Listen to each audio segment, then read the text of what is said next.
Thanks for watching, and we'll see you next week from Darlington.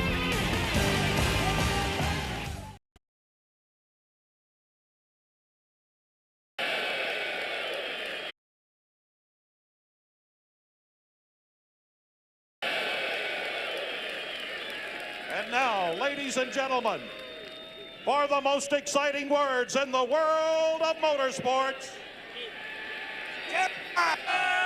Start your engine!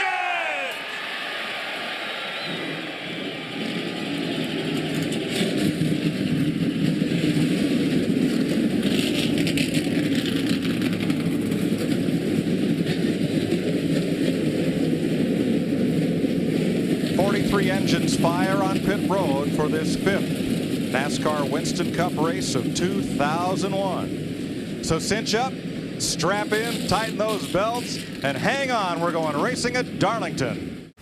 Engines are warming up here on a chilly race day in Darlington. Budweiser, official beer of NASCAR, and sponsor the Bud Pole Award.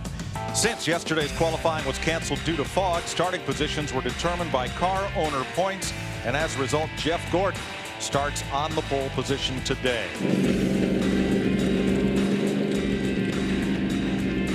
Waiting for things to come up to temperature before we go racing here. Let's have a look at today's weather. Air temperature quite a bit cooler than happy hour yesterday. These cars will grip a little bit better, but the old track temperature, she's still up there. The sun's out. Track's still going to just get slicker and slicker as the day goes on. Let's have a look at the entire starting grid for today's 400-miler at Darlington. Jeff Gordon starting on the pole, and folks, I tell you, I think the flames say it all. Dale Jarrett alongside. Now in row 2, because Richard Childress's car, which was 3 and is now 29, is third in owner points. Kevin Harvick to line up there next to Benson. Sterling Marlin won this race in 1995 and has done everything but get to victory lane in 2001. And Brother Michael there, you know, he's starting alongside of Bill Elliott, and I'm still waiting for Bill. Well, actually start beside they do, but I'm anticipating Bill getting something going today. How about Rusty Wallace? 2 second-place finishes in 34 races here, still looking for win 1 at Darlington. Ricky Rudd's 700th career start and 613 consecutive starts. And Bobby Hamilton yesterday in happy hour had one of the better cars, was right at the top of the speed chart. Look for him to make some moves today. Tony Stewart, 3 top 10s in 4 races and was 4th here a year ago. Dale Earnhardt Jr. in contention to win until the late stages of last week's race. Remember, they're lined up by points here. Terry Labonte, his first start come here at Darlington and his first win here in 1980.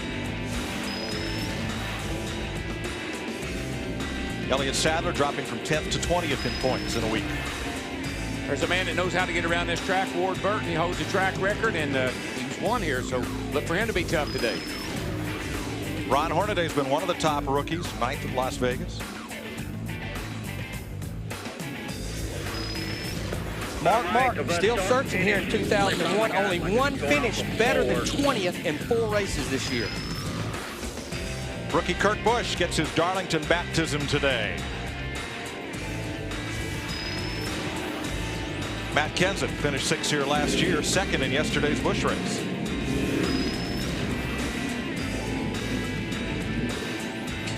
Casey Atwood back after a week off. And let me tell you, Blaney drove the wheels off that 93 last week. Look for him to do it again today, but get it in victory circle. Now Mike Wallace is 35th in points. Jeff Burton gets the next spot along with Jeremy Mayfield because they were winners last year. And Jeremy Mayfield always runs good here. 4 Darlington top 5s, both in 98 and 99. Jason Leffler, his first Winston Cup start here. And old Kenny Wallace has quarter panel, and it's available, folks, if you got something you want to put on it. And Kyle Petty starting shotgun on the field, making his 40th career Darlington start, but only a finish of 6 being his best. Now they lined up toward the back according to the number of Winston Cup attempts made and then ties broken by points. So Andy Houston's tried all 4 races, but was lowest in points, so he went home. Then Rick Mast and Dave Marcus, who'd made 2 qualifying attempts this year. You see, the banking is different and the radius is different at each end of this speedway.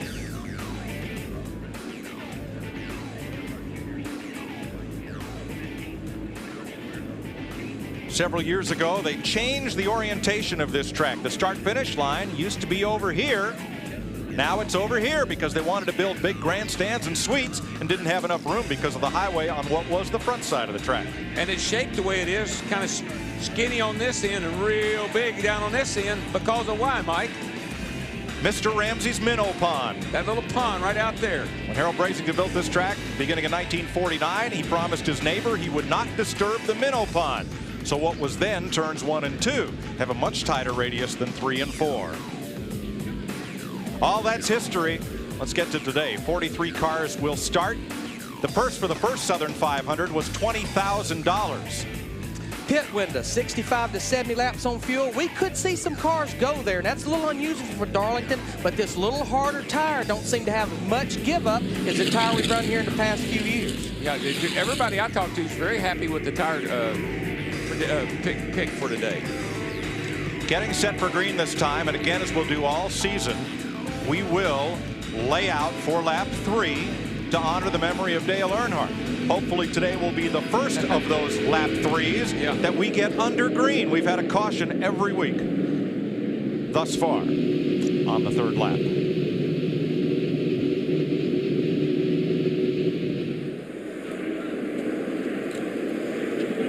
Team's getting probably as much practice as they've gotten all year getting ready to race. Actually got 3 hours total of practice, race practice yesterday. Team's trying a lot of things, so it's going to be interesting. Ricky Rudd, his 700th career start. Only 4 drivers in history have more. All right, reach up there and pull them belts. 293 laps. Race the racetrack, DW. That's Let's right. see who's here at the end. Strap down your TV, too. Field coming to speed. Green flag. We're racing at Darlington.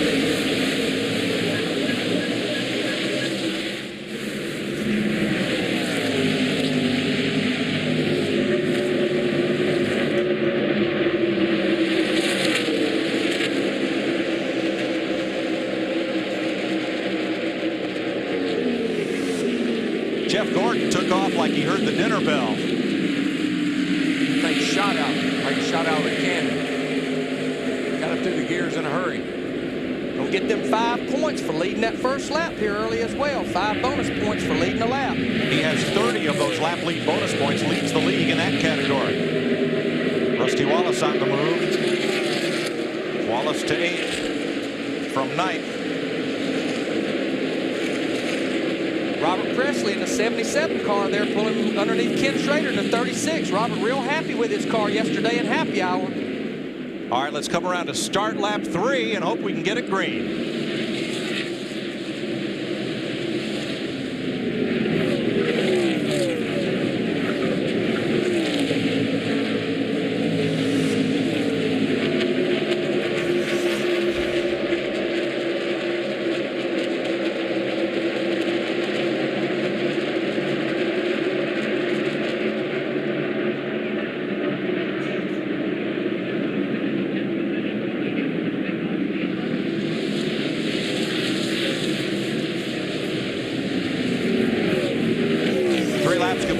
Sets off on lap 4 and continues to build on his lead. Well, the sun is shining and they'll finally let us get lap 3 in under green.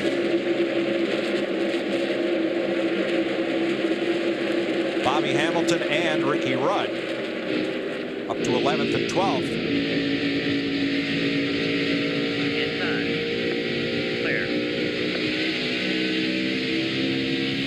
Watch these cars right now, folks, because this is as good as they're going to be. And sheet metal's as good a shape as it's going to be in all day, and they're handling about as well as they're going to handle all day. The longer they run, the harder they get to handle around this old racetrack.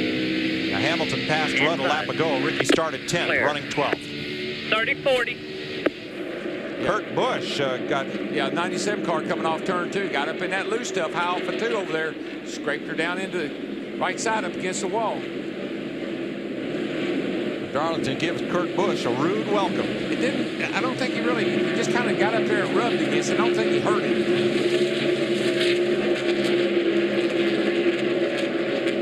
Of course, that's easy for me to say now that I'm standing up here. That it seemed to hurt it.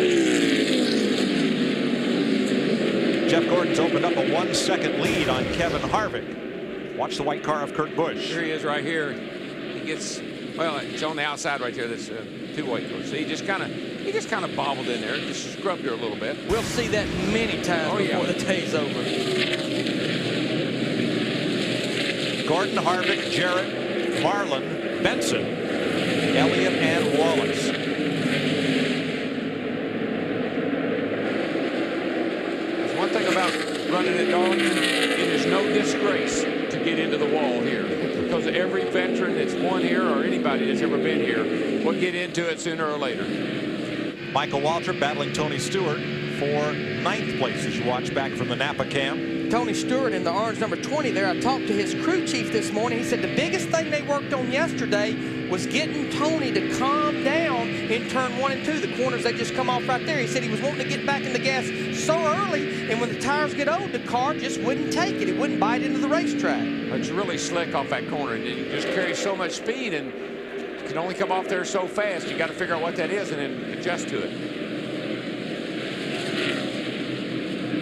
Let's pick up 2nd and 3rd place, Kevin Harvick and Dale Jarrett. Yeah, Harvick jumped right up there in 2nd place, and folks, I tell you, that young man's going to be tough again today. He's got a mighty good notebook to draw from, and he's a mighty talented young driver, got a great team. Wouldn't surprise me to see him right there again today. Watching from the UPS cam on board Dale Jarrett. Dick? Already this early in the race, crew chiefs are talking with their drivers about the big picture. Right on. Jeff Gordon was told, remember, we came here to run all day. That's the point. Meanwhile, Dale Jarrett's crew has told their driver, tire management. This place eats tires, and the drivers who are careful with their tires early on in the run will be the drivers who are fast later on in that same run. All right, Darrell, how do you be careful with your tires? Well, you just don't jump back in the throttle. And when you feel the car breaking loose, when you feel the front end pushing, you squeeze up out of the throttle and let that thing take a set. See how those cars, you see how that car came off there and just 0-1. That's a rookie, and that's 2 rookies we've seen get in trouble off that corner already, and they're learning the hard way about Darlington. That's Jason Leffler in that 0-1 car. Yeah, and this racetrack is so abrasive, it just eats the tires up. Ron Hornaday and Todd Bodine had a moment a lap ago there and managed to break free and keep on. That's Bodine's teammate Jimmy Spencer right behind him. Let's show you what happened. The green car, Hornaday. Bodine got down under him. You see the back end coming out, coming out, coming out.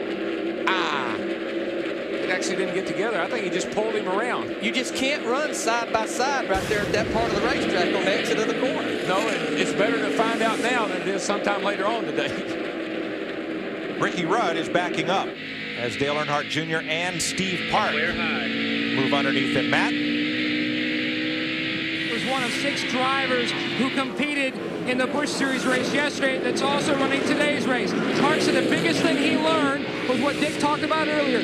Manage those tires. You got to think about it a lot like an Oreo cookie. If you eat the center, you really have nothing good left of the cookie. So you want to keep that cookie or that tire around as long as you can. And tires will be a major deal today. By the way, Park has 13 sets in his pit. DW, I wouldn't want to pay that 21,000 tire bill. No, and he'll use every one of them too. 13 laps in. Here at Darlington, Jeff Gordon has a 2-second lead on Kevin Harvick. You're watching NASCAR on Fox. Welcome back to Darlington, where Jeff Gordon has a lead of 2.6 seconds because they've been battling for 2nd place behind him. Dale Jarrett's now the 2nd place car. Kevin Harvick has Sterling Marlin filling up his mirror. And this battle, look at the marks on the side of Tony Stewart. There's corresponding marks on the left side of Michael Waltrip. Well, Tony's been faster, Michael. He gets up beside him, but he can't make the pass, and they've got together 2 or 3 times, and you don't normally get away with that very many times until somebody's going to be biting the dust. Robbie Gordon in the 4 car just made an unscheduled pit stop here on lap 17. There's Park on the inside, the yellow car. Bobby Hamilton is right behind Stewart.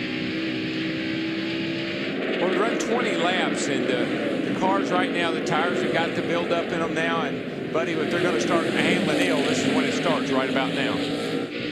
Ricky Rudd dives back under Hamilton, trying to regain one of the spots he lost earlier, and does. It's really one of your best passing moves is as you go into turn one, let the guy in front of you go up, and as he goes up, you throttle, get wide open, and drive back under him. Take his line away off of turn two over there. A lot of cars jumping sideways off of turn two. Seeing several cars come off there with the back ends hanging out and clipping the walls and come off turn two.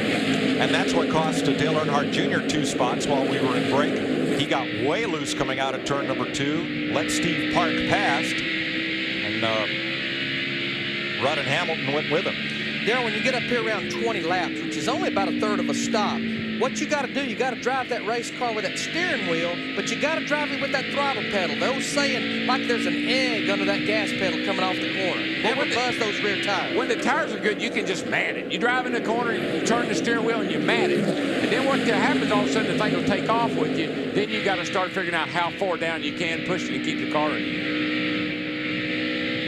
You can hear Dale Jr. right there backpedaling there on the exit of turn 2 with that throttle pedal. Oh, yeah. You wish you had 4 door springs on that throttle after a while so it don't go down so easy. The Boo Birds in the grandstand were really on Jeff Gordon during driver introductions, and here's the reason why. He's 3 seconds out in front of this field right now. And that car is awesome. I mean, that thing is sucked down to the earth. Jarrett looks like he might be closing down on him just a teeny bit, but boy, I tell you, Gordon's just cruising the Sunday drive. We got a battle for third right here, though. Sterling Marlin in the 40 car all over the rear bumper. Kevin Harvick pulls down the bottom side here, turn 4. Harvick gets that run off turn 4 on the high side, though. Sterling has to fall back in behind him. And you saw the back end of the Harvick's car step out just a little bit as he comes off the corner. That's usually a sign the car's a little tight, believe it or not. Got the wheels turned, and as you exit the corner, it got so much angle in the front tires, the back end jumps out. Here's our Valvoline on board with Johnny Benson right behind that group. He's in 5th place. Steve Burns. It's amazing, Mike. Johnny Benson and crew chief James Ince on that number 10 team have already been discussing strategy, as Dick Berggren said earlier, on about lap 6. They said, all right, we're a little bit tight. Do we want to adjust air pressure, go on the track bar? What do we want to do? James Ince said this time the first stop will probably just adjust air pressure just a little bit tight on the number 10 car of Johnny Benson. And this place will drive you crazy adjusting that race car. You'll be a little bit tighter. The front end not turning off turn 2. You'll be a little loose off turn 4. You'll fix turn 2, and it's like, I can't stand that. I'm too loose off turn 4 now. Oh, yeah, you wear your crew chief out talking to him about how the car's going through changes, and it'll change every lap, seems like. Darrell, is Sterling Marlin, is he sizing up the rookie ahead of him, or is he setting him up? Oh, I think he's in no hurry right now. You got to remember something about Harvick. You really don't know what he can do or what he's capable of doing. We certainly saw him win last week, and that was a big surprise to everybody. But you don't want to put him in a place that'll get you in trouble. They're in 3rd and 4th place. And again, Mike, it is all about anticipating where can I catch this cat and make a clean pass so it doesn't hurt either one of us. Because right behind him is Johnny Benson, who's closing up on him real fast. Here comes Jimmy Spencer passing Robert Presley for 17th. And right behind him, Ken Schrader. Jeff Gordon has opened it up to 3.1 seconds. Here's Dick Berggren. Yeah, but believe it or not, that race car could be better. He, a few laps ago, called in and said that he was loose coming off both of the corners, and he just now called in and said he is really loose. Meanwhile, Robbie Loomis has said it's just half a fuel run. So, car looks good, but it can be better. That's bad news for everybody behind him. Well, Dick, Rusty Wallace likes the way that number 2 car is handling. His crew chief, Robin Pemberton, radioed to him and said, you're good on times. The leaders are starting to come back to you. Dick Berggren talked about how badly Rusty Wallace wanted to win. He's never won here in 34 attempts.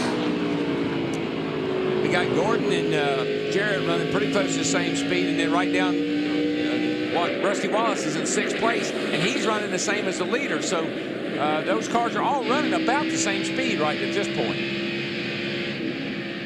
Steve Park underneath Michael Waltrip. They are teammates. Waltrip lets the pass go without incident or argument. We'll watch the one car. Tony Stewart by yet. I'm sorry. No. We'll watch the one car pretty close, I think, all day, because as I walk through the garage and this guy says the 24 car is in his own little time zone, Steve Park is pretty good, too, on long runs.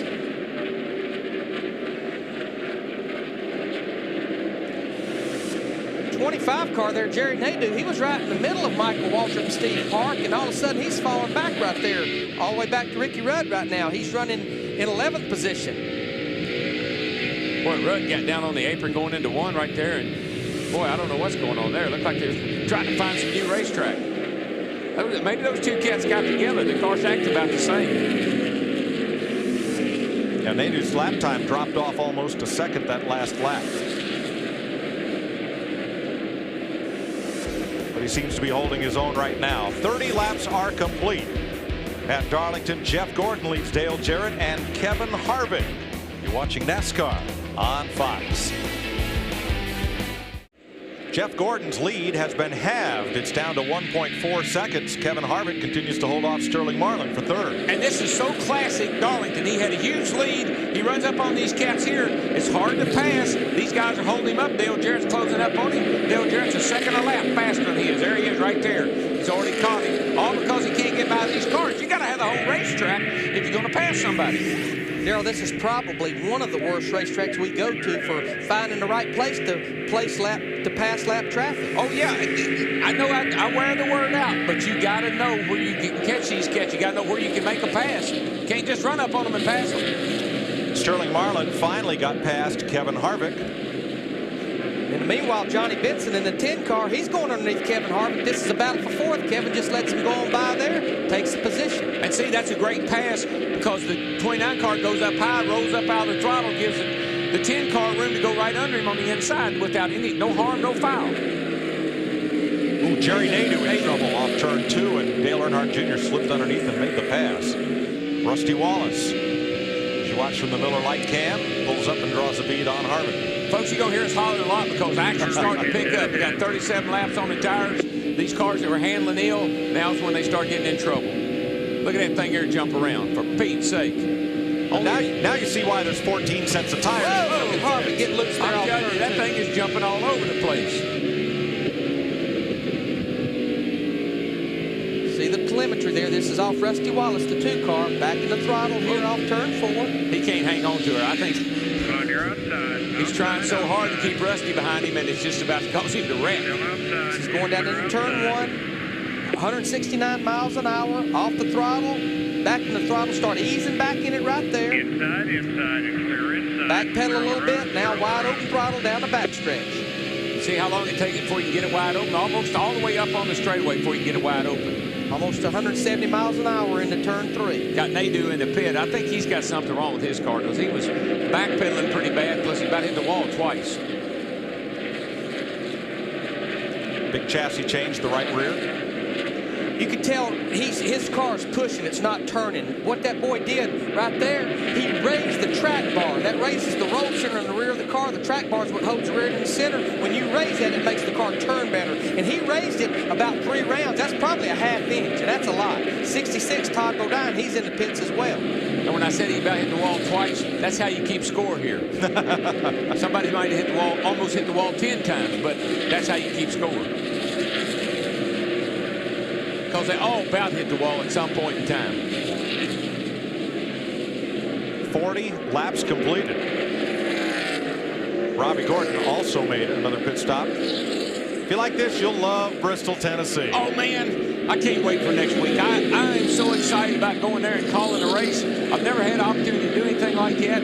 The most exciting racetrack on the circuit. It's going to be awesome. Tony Stewart looks underneath Bill Elliott. Stewart, he's tried to pass everybody on the inside. He tried to pass Michael down there like that. Unless the guy gives up like Bill did, it's pretty hard to do. That's a battle for 9th right there. Ricky Rudd, the 28 car, pulls up on Bill too, beats it back to the throttle there in the middle of the corner. Did you see Bill's car? I mean, he cut it down in there and the thing just danced around on him. And Rusty Wallace backing up. He gave up a spot to Steve Park that lap. So a lot of the fellas who were fast early aren't fast anymore. There's a message there. There's a message. Yeah. You use too much of the, as Matt Young put it, you ate the center of the Oreo first. You used your tires up too fast. Well, there's 2 veterans right there. 700 starts for Ricky Rudd today, chasing Awesome Bill from Dawsonville. Bill Elliott won $1 million here in 1985. If you keep keep that dessert analogy going, there's two all-day racers right there. Those fellas will be here at the end of the day. Oh, yeah, and there's one thing we know. This ain't no cream puffs.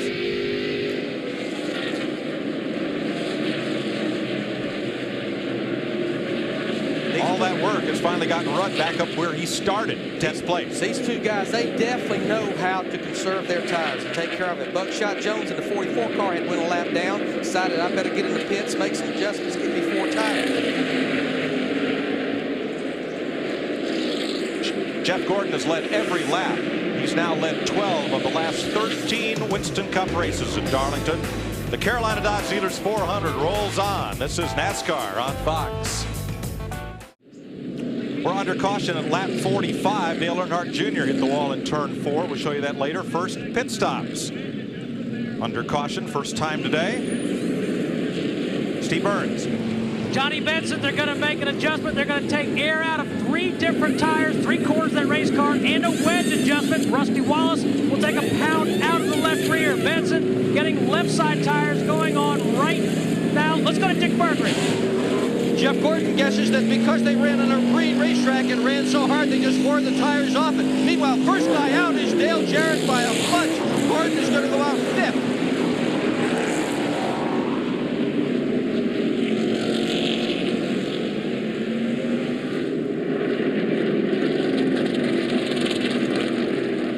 Lead lap cars making stops. Kenny Wallace got a lap back on the run to the caution flag after Earnhardt Jr. scraped the wall in turn 4. And there's a look at the damage on his car. Here's the race down pit road Dick Berggren talked about. Right here, Jeff Gordon in the first pit there is having a lot of trouble on the left side. And there you see he comes out 5th. You know, it wouldn't surprise me if they weren't making some kind of an adjustment there, taking the spring rubber out or something to that effect. There's Dale Jr. up against the wall. It didn't hit it hard. Let's take a look from inside his car and see what he sees here. He goes in, goes in, goes in. Oh, man, he got that loose stuff. But that's just sheet metal. Don't hurt a thing. I'd say he what, Mike? Pancaked it, Darrell. Thank you. Donuts, pancakes, Oreos. Got a regular smorgasbord going on up here. Smorgasbord we're having today. 48 laps complete. We'll be right back. This is NASCAR on Fox. We're getting set to go back to green. Dale Jarrett returned to pit road for a second stop. Had a loose lug nut, and Dick Berggren, that was the problem, right? Yeah, it was. Dale Jarrett said he felt a vibration, and Mike Trower, who's the front tire changer, just told me that they missed 2 lug nuts. Now, they made it out of the pits first, but had to come back in again. They'll be at the tail end of the lead lap, and we're going green. Well, that explains how you beat everybody out of the pits. Sterling Marlin is the race leader. Matt Kenseth coming down pit road will lose a lap. He also got up into the wall. Hey, Hammond. Sterling's leading the race, Hammond. Hey, buddy, what can I say? Both have got good choices today. I've just got to keep them out of the wall. Now, Sterling, hold a pretty wheel now, nice and easy. I'll help you. You will take care of the hotel. I'll help you. Hey, one other thing I want to point out, guys, we haven't talked about him much, but look what Mr. Burton's doing back there. He's up to 20th position, starting from 36th. They've been very quietly picking one car off at a time, looking very strong right now. Hey, and Jeff, I talked to Frank Stoddard, his crew chief, this morning. He said, you know, Larry, we have went back more to a setup like we run here in 1999 when we won both the races. And he said, I don't know if we win this thing, but I think we might get our first top 5 today. Okay, that's an 18 to 12 inch-and-eighth bar, 375, 325 with the rubbers in the rear. May have to pull them rubbers out later on. He's trying to pass Robert Presley, 77 on the high side, and take his teammate Mark Martin with him as you watch from the Pfizer Viagra cam on board Martin. Oh, Spence is holding a pretty good wheel. See him up in there. There you hear him backpedaling that throttle right there in the middle, 3 and 4. Jump in. It's almost like a little short straightaway over there. That's what you do. Turn 1 and 2. You remember I told you when you go into 1, you mat it. That propels the car forward and keeps it off the wall. But then you got to get back out of it to make it turn. Still there. Still there. Still there. Still there. Still there. Clear. Spotter was talking Martin around the car on the inside. Up front, Sterling Marlin leading Steve Park. Matt? Mike, just like in happy hour, Steve Park's car is very good on long runs. He came on his radio and told crew chief Paul Andrews, I am not going to hustle the car over the next 15 laps or so. I will let the 40 go. They've made an air pressure adjustment on the one car at Park. He was a little bit tight in the center of the corner. The 40 car, Sterling Marlin, the leader, was also complaining about the same thing. They adjusted his car with air pressure as well. Sure getting awful aggressive for somebody that's going to let him go. He's all over him. What happens here, though, you get those 4 fresh tires on there and that thing feels so good to you, and you want to take her to the front. Marlin's led 7 laps. Jeff Gordon led 47 laps earlier. Dale Jarrett has led 1. See the car that keeps peeking at the top of the screen right there, Todd Bodine in the 66 car right there in the middle of your screen now. He's 2 laps down. Remember, he made that unscheduled green flag stop early, and it's got him 2 laps down. He's about as quick as the leaders right now. Here's a battle right here. This is a battle for 4th position. Rusty Wallace in the 2, Johnny Benson in the 10. Steve, what's going on with Rusty Wallace? Well, Larry, Rusty's pretty happy with that car on that last pit stop. They said the tire wear looks good. Crew Chief Robin Pemberton told Rusty the left front tire has the most wear. They took 1 pound out of the left rear. And the reason we're seeing the left side tires wear more is, again, Goodyear has toughened that right side tire up. Harder compound, it's making those left side tires work. The problem at Darlington, they don't necessarily wear out, they just lose grip. They quit gripping the racetrack. Let's update Dale Jarrett, who restarted last on the lead lap, which was 37th. Now he has gained 6 positions. And pulling up on Stacy Compton. But it's a tough row to hoe when you're back in there, and especially when everybody's on fresh tires. You just don't blow by people here. Tony Stewart has a good race car. He's running a lot lower than most guys. He's trying to keep the car on the bottom of the racetrack. It's causing him a little bit of a problem on exit, but if that ever comes in for him, he's going to be tough. This is a battle for 6th position right now. Harder gets back in that throttle. Down to the bottom. Right through the middle of the corner. Michael has to let him go. Now, Michael lost his momentum, and Stewart will close right up on him. Now, these 2 cats have already had a little go of it. That's where those wheel marks came from. I don't think Stewart and Michael are really happy with each other right now. Right behind him, here comes Jimmy Spencer to capitalize. He's had a fast race car since this race started. He has, and he can come off of turn 4 there on the bottom, and the car looks straight when he comes up off the turn, and that's what you want it to do.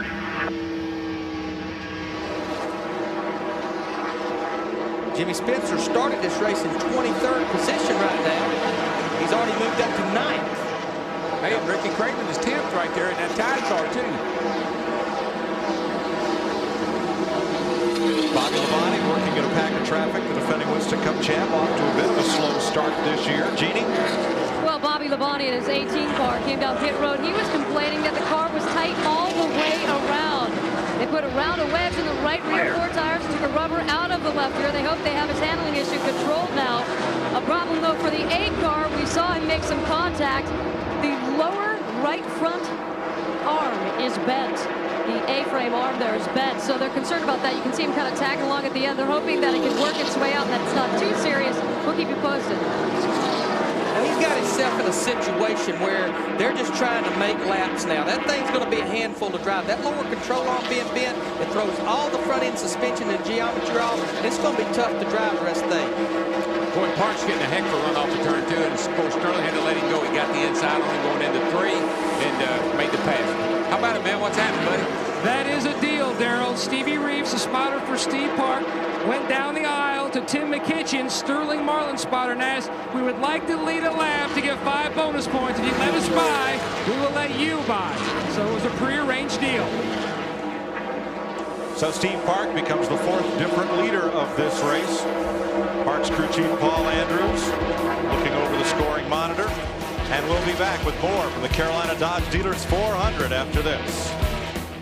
And you're getting a good look at NASCAR's oldest super speedway, 1,000 feet above Darlington Raceway today is the Budweiser.com airship with nice weather conditions and so far an interesting race. Steve Park and Sterling Marlin with the lead. And we just heard on the report that Steve Park spotter talked to Sterling Marlin spotter and said, hey, let's make a deal. Let us lead for a lap so we get those bonus points. We'll let you get back in front.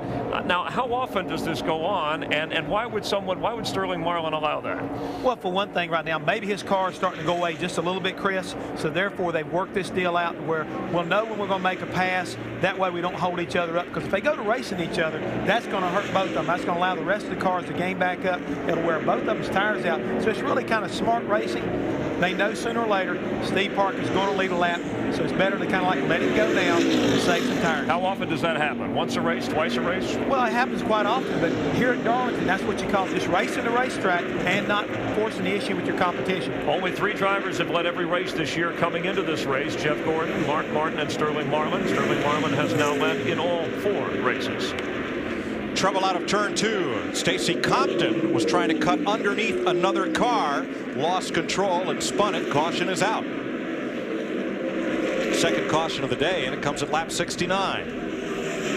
So many cars are having trouble off of turn 2. They just get that little back, and that back end hops out on them, and he got down underneath the guy, and that's what happened to him. And you're just carrying so much speed over there at that part of the race. Oh, and you want to stay, you can beat people off that corner so badly if you could just stay in the throttle, and that's what you concentrate on. I think he was battling Jason Leffler, Darrell. We'll see here. And Leffler's already been into the wall once. Oh, he just tried to turn down. There's that magic spot over there. He hits this wall pretty hard too. Bam. Does a lot of damage. That's a hard lick. Just hops out from under him. You got the wheels turned hard left. You're in the gas. The car in front of you takes a little air off the front end. The car starts to push. You crank into it, and the back end jumps around. Yeah, it didn't look like there was any contact from Matt Kenseth behind him. No, I don't think so. I think he just, see there, he just gets really slick off that corner. You're trying to stay in the throttle so you can make that pass. Front end starts to push a little more. More do you turn into it, then she hops around on you.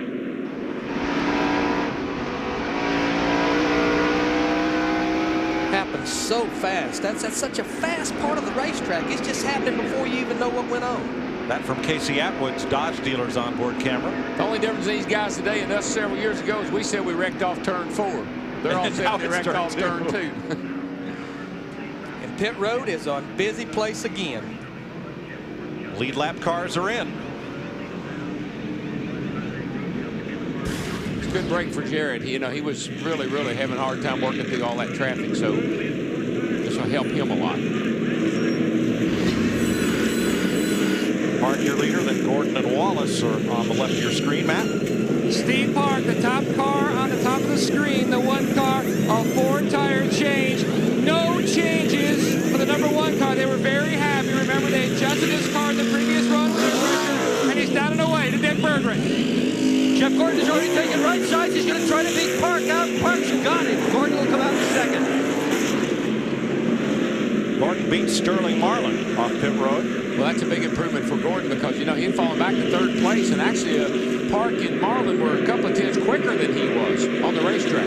Steve? Rusty Wallace came in. They took 4 tires, Mike, putting 22 gallons of gas. They also added 1 pound of air to the right rear. Otherwise, no other adjustments for Rusty Wallace in the 2 car. And 1 pound air in the right rear will just make that thing turn a little bit better. Just like adding a little bit more spring to the right rear of that car. Make it cut through the corner better. Adds about 10 pounds to that right rear. This time around, cars a lap or more down will come to pit road, and we'll take a pit stop too. You're watching Carolina Dodge Dealers 400 on Fox. If you like this, you'll love Bristol, Tennessee. On Friday, we'll have NASCAR Winston Cup qualifying for you on Fox Sports Net. Then on Saturday, the NASCAR Cheez-It 250 for the Busch Series on FX and Winston Cup final practice. On Sunday, NASCAR This Morning, the NASCAR Winston Cup race at 12:30 p.m. Eastern Time, and NASCAR Victory Lane at 9 p.m. to wrap it all up Sunday night from Bristol, Tennessee. Heard Richard Childress, crew chief on the 29 car. Big gainers on this pit stop, Darrell. Dale Jarrett went in 28th, came out 18th, and Jeff Burton came in 17th, gained 3 spots. Yeah, and if you think we've had some great races so far, you just wait till next week.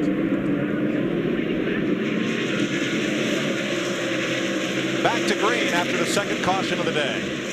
Jerry Nadeau, the 25 car, jumps to the bottom right there, trying to get his lap back. Jumps in that throttle, and that thing gets loose off turn 2. Oh, he's desperately trying to get a lap back. His car was way off on the start of the race, went a lap down, but I think he's got it fixed. He's on the tail end of the lead lap right now, looking for that caution flag. Todd Bodine in the 66 right there behind Steve Park, the leader, trying to get one of his laps back as well. Pulls to the bottom here off turn 4. Darrell, if you're Steve Park, do you let him go? Yeah, that's what I was going to say. It's a tough place to be. You don't want to get those guys in front of you and they hold you up, but you don't want to wreck trying to pass them either. There is Jeff Burton, who gained a few spots on pit road, and you see that everybody accordion. He had to get out of the throttle. Kenny Schrader took advantage and took the spot. Yeah, it's one lane off turn 2 over. If you get out into loose stuff, you wreck. If you let out of the gas, somebody hits you in the back end, you wreck. So, a lot of wrecking. I reckon.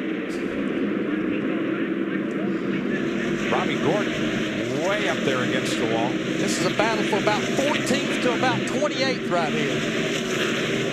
All in one pack.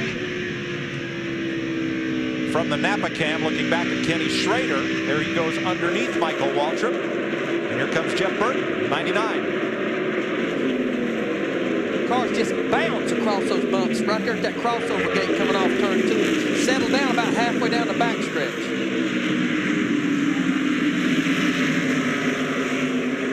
We'll let you enjoy some pure American horsepower, about 800 per car, times 43.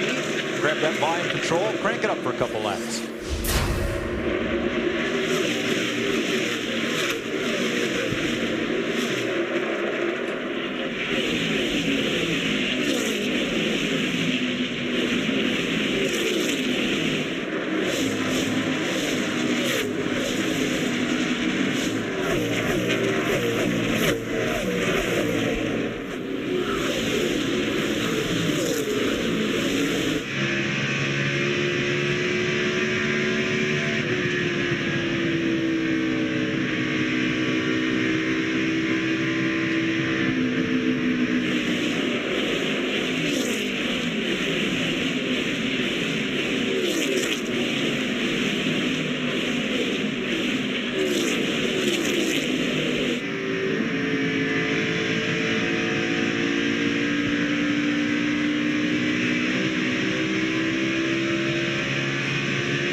Looks like a lap doesn't go by here that what one driver isn't mad at somebody.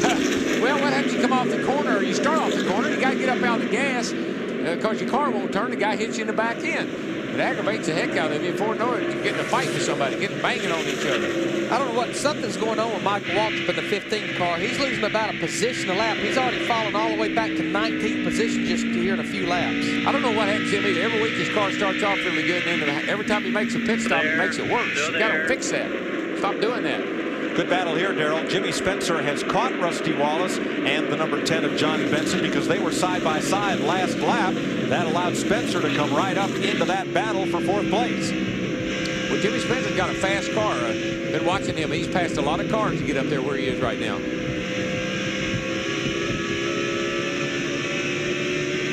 It's kind of a Jimmy Spencer kind of racetrack, you know. Just dare that wall to hit your car.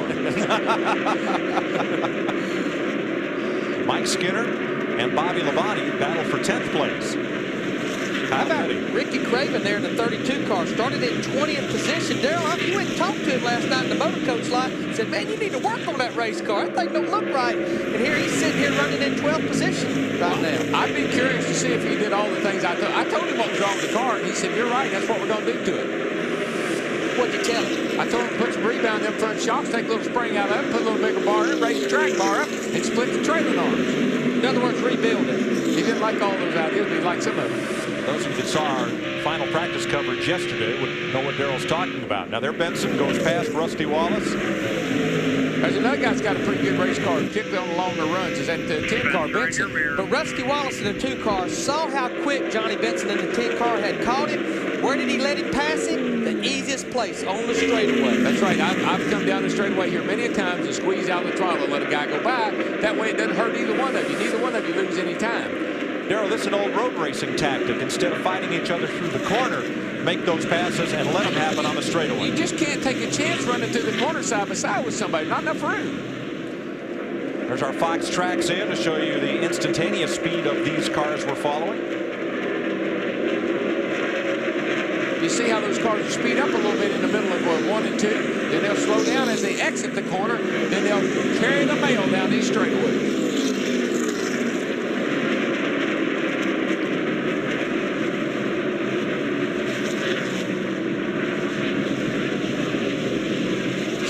So much slower down there in turn 3 and 4 than you do here in turn 1 and 2, just because this is a lot wider sweeping corner on the throttle, a lot more right here in the center of turn 1 and 2. But they're doing 177 mile an hour on a one-lane highway with turns.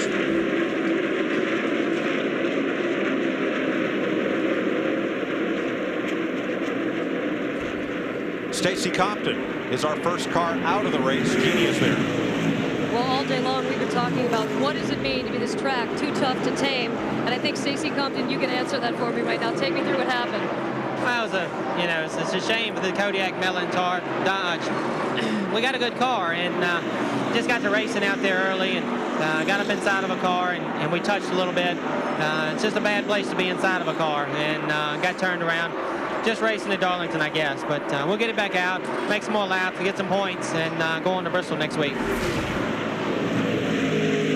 Compton came in here 28th in the point standings. Here's what happened to him at lap 69. And just like he was saying, he was racing somebody. Probably shouldn't have been racing right now. Probably should have been riding a little bit. Got a little aggressive. Got it up. Got it back in a little too hard off turn 2 and hit that inside retaining wall. Steve Park has a 1.2 second lead. Jeff Gordon now the second place car. Sterling Marlin third. Johnny Benson continues to battle Jimmy Spencer and Rusty Wallace for the fourth spot. The Carolina Dodge Dealers 400 continues after this. You're watching NASCAR on Fox. For more on Steve Park's lead car, Dick Berggren. Some drivers will tell you it doesn't matter what car they run, but they ought to take a look at the top 3 cars right now. They might change their mind. The number 1 car leading the race, driven by Steve Park, is the same car that he used to win Rockingham. Right behind him is Jeff Gordon in the 24. That car led more laps than anybody else at Rockingham and finished 3rd. Behind them, Sterling Marlin. That's the car that finished 3rd at Las Vegas and looked so strong last week at Atlanta. You've seen all 3 of these top cars run before on Fox this year, and every one of them has had a stellar performance. Good point. Guys, you always have cars that you like. They're your favorite cars. You just sit down in them or something about them that feel good. It's kind of funny how that works. Build them all alike, but you always like one better than you do the other. How about this car right here? Jeremy Mayfield in the 12 car. Started 37th. Talk about a guy that's moved up. He's moved up to 13th position. And this team needs a good run. They've had 2 DNFs. They come in here 40th in the points, and he always runs good here. He might say he is driving for his life, because I tell you, that team is not very happy, and they need to make some improvements here. And, you know, Jeremy's got to do his part, but the team does too. They got a lot of problems. They got to get things worked out. That car's working well. He's been doing most of his passing of cars on the lead lap on the inside and in the middle of the corner. Well, remember the last race here, Jeremy was leading, had the fastest car here, and then he got taken out by a lap car. How about this guy right here? This is the fastest car on the racetrack when he don't have to deal with traffic. Dale Jarrett in the 88 car, remember, had to come back in under that caution back on lap 46 to replace that loose lug nut. Started way back in 30th something, made up a little bit of ground under that last pit stop, but now he's done moved back up in the 16th position, Matt Yoakum. And that is the same car, guys, the 12 car that Jimmy Mayfield ran so well with here back in the fall. When he did crash, they had to put a new snout on it. They were unsure just if the geometry would be right, and it sure was. It led until it blew up in Atlanta last fall, but they started so far back today that they were unsure if they could get up there. They were worried about going a lap down, starting so far back, but the car is starting to come to them. Mayfield's up to 13. Darrell out of turn 2. We saw Jarrett underneath Ricky Craven, but here he goes again trying to complete that pass. Yeah, Ricky will let it go this time. Watch Ricky. He'll let up. He'll let Dale go in front of him. He knew he was faster. Now he'll close right right back up on him, and neither car lost any time. And that is the same car that Jarrett ran last week in Atlanta, too. Here's Ward Burton, who's in 22nd place, rather 21st, battling Bill Elliott. A couple of dodges there, and of course both of them know how to win here. Ward and Bill both have won here, and there's Mark Martin just kind of clipping along behind them as well. He knows how to win here too. Tommy Baldwin, Ward Burton's crew chief, told me this morning, he said, Larry, he said, this is the 5th race car we have run this year. We have never brought the same car to the track twice this year, just trying to search for what we're looking for. They're bringing cars, bodies mounted a little further back, a little further ahead, still searching for what Ward and this Dodge package is looking for. Yeah, well, they certainly haven't had the performance that I know they expected to have so far this year. They were great at Daytona, but they've struggled everywhere else. Bristol, Tennessee, next weekend, a whole different place than Darlington. Can you hold your breath for 3.5 hours? I was going to say, you never take a breath there. It's constant action. I mean, there's something happening off of every corner, down every straightaway, in the pits, in the infield, in the grandstand. It's the action track. This track is so exciting that 30,000 people are on the waiting list for tickets. I don't doubt that one bit. I mean, it's the most incredible view. They got 140,000 seats. It's like going to a great big gladiator. It's like going and watching the gladiators fight. You know, the crowd at Bristol, they just keep building seats. The crowd at Bristol will be bigger than the Daytona 500 crowd of 5 or 6 years ago. Oh, yeah. Talk about crowd pleasers. Dale Jarrett in this 88 car, he's picking them off 2 a lap. He's already moved up into the 13th position and headed further to the front. Now Jeff Burton continues to move up. He's in 11th place now, tracking Bobby Labonte. Pulls to the inside. Bobby Labonte down this front stretch, side by side. Bobby moves over, lets him have the position. Just squeezes out and lets him go. Now watch, he'll close right back over, and he'll follow him a while. The one thing that's going to hurt Burton today is because he started so far back, his pit position is way back up at turn 4, and that's generally not advantageous. No, but you know, just to see him run as well as he is right now is a big improvement over what that team's been doing the first 4 races of the year. Sure is. Jeff? Mike, one thing I'd like to point out, you said about pit selection. If you remember, it wasn't, I think, last year that having that pit back there helped the guy win a race because he got in and actually got stopped early while I thought he was kind of nose to tail down through pit road. And when they come off the jacks, he was able to beat guys out the other end. So here, being at the far end is not necessarily a negative if you got a good pit crew here. Jeff Gordon's coming to the line right now, and Steve Park is up in the middle of 1 and 2. So Park is really stretching out on Gordon right now. 5 1/4 seconds to be exact. Here's a look at the gap. There's Park, your leader. Car looks mighty stable. So Steve Park leads. Jeff Gordon, Sterling Marlin, Johnny Benson, and Jimmy Spencer. You're watching the Carolina Dodge Dealers 400 on Fox. Coming up later tonight on Fox Sports Net, John Robertson, NASCAR Victory Lane catches you up on everything that's happened this weekend in Darlington. You'll see it tonight at 9 p.m. your local time.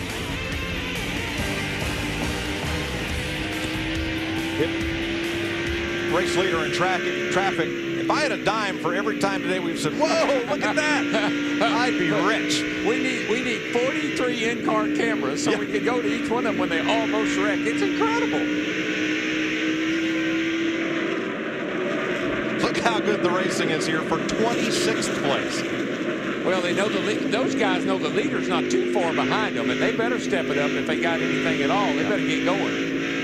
Because Park is breathing down their collar. Here comes your leader right back here, Park. And he's closing up on these cats at the back of the field. Getting big trouble here in a hurry. Park's car is just awesome. I mean, he's really fast. He's the fastest car on the track by about 3 or 4 tenths a lap. And I think today, Darrell, is the best proof of the season that racing, the Busch race on Saturday, pays off Sunday. Oh, I agree. I totally agree. I mean, Steve ran his car yesterday, and there's the car right behind him. Kurt Busch just got in the wall again. But what's went on that 5.5 second lead because of these lap cars, it's chopped back now to only a little over 4 seconds. The 20 car got by Jimmy Spencer for 5th place. Back on the move. 6 drivers ran the Busch race yesterday and the Cup race today. Matt Kenseth, who finished 2nd yesterday. Kenny Wallace was 4th. Steve Park overcame some bad pit stops to finish 7th. Kevin Harvick was 8th. Jimmy Spencer was 13th. Spencer's having a great run today in 6th place. And Todd Bodine yesterday bounced off the wall and was 34th. Jeannie Bobby Labonte is back there in 14th place. Give us an update.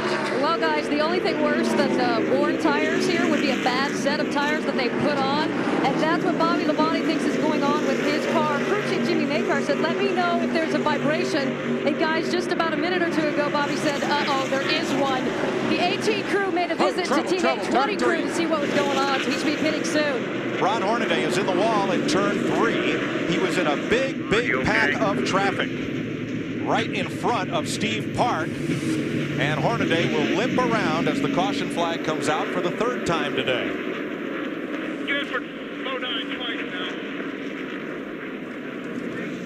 There were about 4 cars there right in front of Steve Park, and Hornaday was one of them. I think what happened to Hornaday, I think he locks the brakes up. He's racing down in the corner here. He and Brett Bodine, they get together a little bit right there. Yeah, that left front, he's locking the brake up. He's going in that corner way too fast, and he can't make it. Coming down the back here, he's got to move. He needs to get a little better angle into the corner. He knows the leader's right behind him. Ooh, he squeezes Brett up into the wall. He just got in there a little hot trying to beat Brett down in there to stay ahead of the leader. From the Conseco onboard camera. You know, Darrell, where he got into it there, I think he's back there on that right rear. Ron never saw him up there, I don't think. I think there was a blind spot there, and he thought he was trying to beat him down the corner. The leader was right behind him, knew he had to get going. And Bodine was lucky to get clear of that. Oh, yeah. Lots of damage to that car.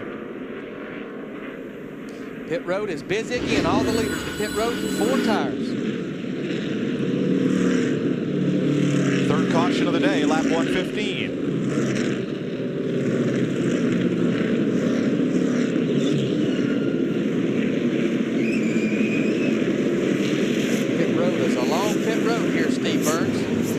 And Johnny Benson is in, Larry. He's complaining about being a little bit loose coming off the corners.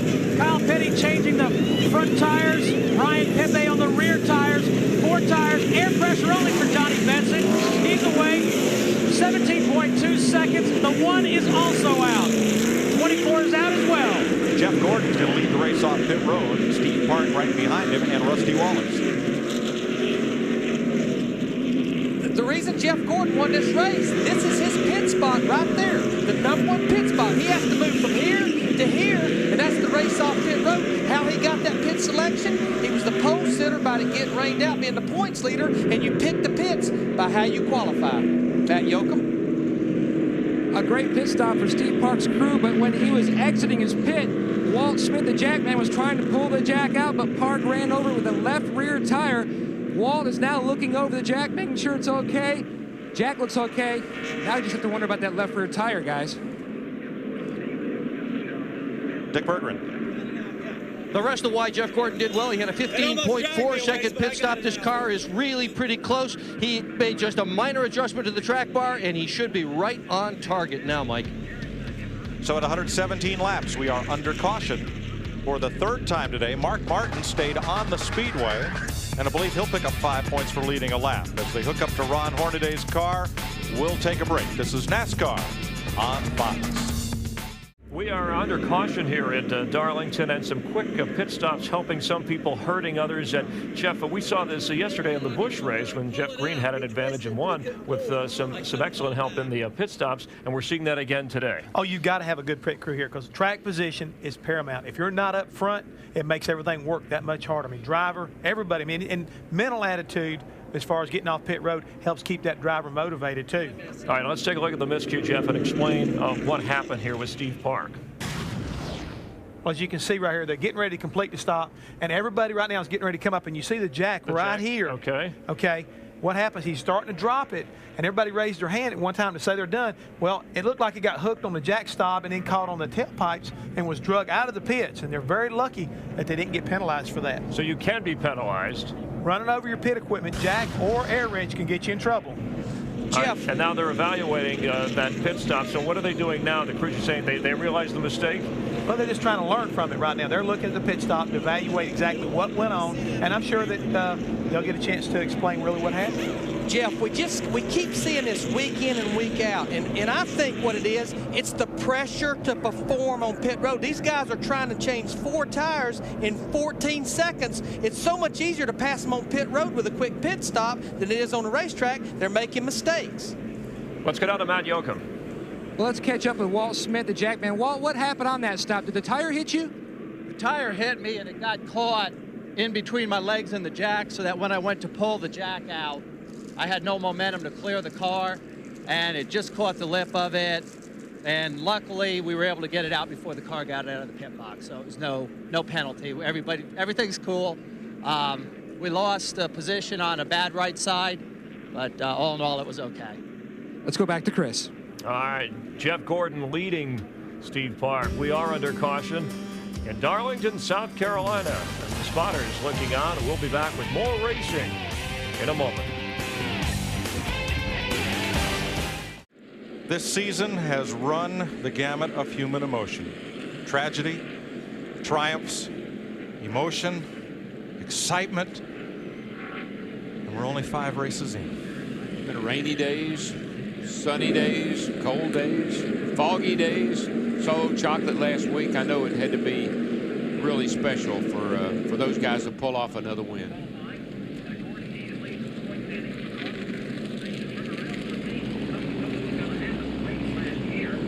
We're under caution at lap 122. Last week's winner, Kevin Harvick, driving for Richard Childress. We saw this on the way to the track from the Budweiser blimp. Out there some miles from the raceway. One of many tributes to the Intimidator. We'll be right back. They've just waved the green flag for the restart, and it looks a lot like lap 1 of the race. Jeff Gordon pulls the trigger and takes off. He got a good jump on those cars that run the inside of lap down. That really helped me get into turn 1. Held everybody else up. Park got a pretty good jump too. See, the air temperature's raised just a little bit. It's brought the track temperature up a little bit. That's not a lot. The sun's still out, wind blowing, so everything's been pretty consistent for these first 125 laps as far as track conditions. During that caution, Bobby Hamilton made a second pit stop to pull sheet metal away from the tires. Dale Earnhardt Jr. made several pit stops under that caution. Don't look at this. Oh, God. Oh, man. God, they all funnel out there just like they're shot out of a cannon when they come out of turn 2. Rusty Wallace was the big gainer on those pit stops. Car in the wall, turn 4. Kenny Wallace bounces off it, keeps going. Sorry, folks, just one of those momentary Darlington things that happens here every lap. He had a moment. Steve Burns. Thanks, Mike. Rusty Wallace, as you said, was the big gainer. They made an air pressure adjustment. They went down a pound on all 4 tires, but the really important number is they did a sub 14-second pit stop, 13.92 on their stop. And Jimmy Spencer, the 26, as you have noted, having a great run, but the 97 is in the wall. Yeah, Kurt Busch hit at the same place Kenny Wallace did, and he keeps on ticking. That's his 4th trip into the wall. How many do you get? Well, you can tell, as long as he'll keep rolling, you just keep trying. He's a rookie, you know. Well, he may have all he wants for one day. He said, he needs to get to the pits and see what's going on there. But he's got a flat tire. He's got the rear end knocked over. There he comes. He's going to go down to the pits right in front of Mike Skinner, the 31 car. As long as you'll keep rolling, you'll keep driving her. But I think he used her up that time. Tough day for rookies. Hornaday in the garage, and now Kurt Busch to pit road. Let's show it to you again. Up in turn 3 and 4. There he is, right there. Just got up there too high, Darrell. Not no grip up there right against that wall. This is an old track. That's a young driver. They just don't mix. From Dale Jarrett.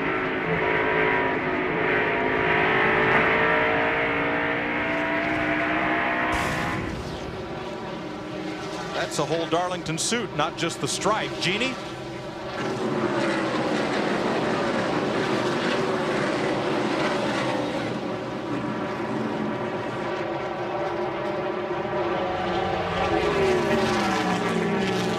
Busch completes his stop, comes back on track as Jeff Gordon now has to deal with Steve Park once again for the lead.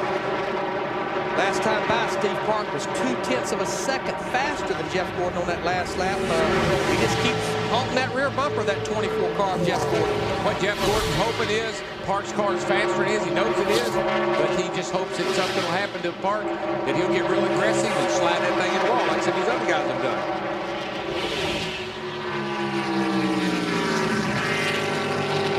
Darrell, now if you're Steve Park, you want that lead back, or are you content to run with Gordon for a while? You know, Park's a racer. He wants to lead. He wants to get up there. And I believe Jeff will let him go as soon as Park gets enough pressure on him. Gordon, fastest car on the racetrack. Then Park, then Jeff Burton, then Ricky Rudd.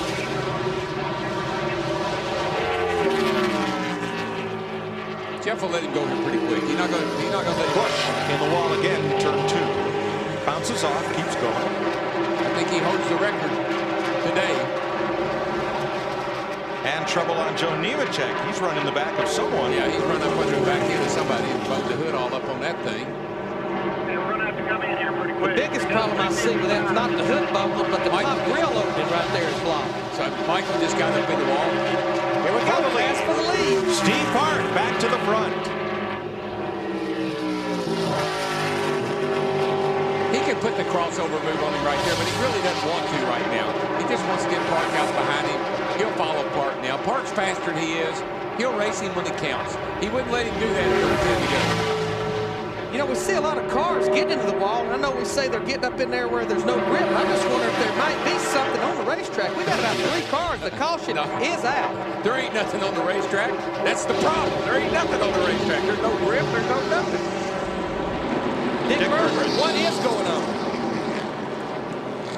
A lot of the guys are having trouble with tires. Here's what's happening. These little granules are coming off, and as we listen to the radios, what we're hearing is that these granules are beginning to fill some of the radiators. This is what we're getting, running some of the cars hot. Well, we talked about that yesterday, how you have to run a shaker screen in behind the radiator here to keep all that debris and rubber. But you see all that stuff right there? That's what, when you get that on your tires, you get up high, you're going to hit the fence. There is a report of oil in turn 2 and turn 4. See all that stuff out there? That's rubber. Buddy, you get any of that, if you pick that up on your tires, it's like having 4 flat tires. Let's see if we can see what happened off turn 4 here. He's in the throttle. He just got back in the throttle and just pushed up into the wall. These tires are so soft, it's like, as they run around the racetrack, it's like using a pencil eraser. And what ends up coming off that pencil eraser that you brush off the paper, that's what ends up there at the top of the racetrack. So 133 laps are complete. We're under the 4th caution of the day. We're back and we're under caution here at Darlington. Pit Road has been a very busy place. We'll recap in a moment. The Carolina Dodge Dealers 400, caution out for some oil on the track and a bit of cleanup going on. You can see a lot of jackets in that crowd. It's a little chilly today at the racetrack. Well, I tell you what, there is some racing that goes on the pit road now. Those crews are really hustling. Here's a look at the leader stops: Park, Gordon, and Wallace. And this is basically a driver's timeout. Doesn't last very long. He gets pulled in there 14 seconds later. He better be ready to go. Remember, Gordon has the last slot on pit road.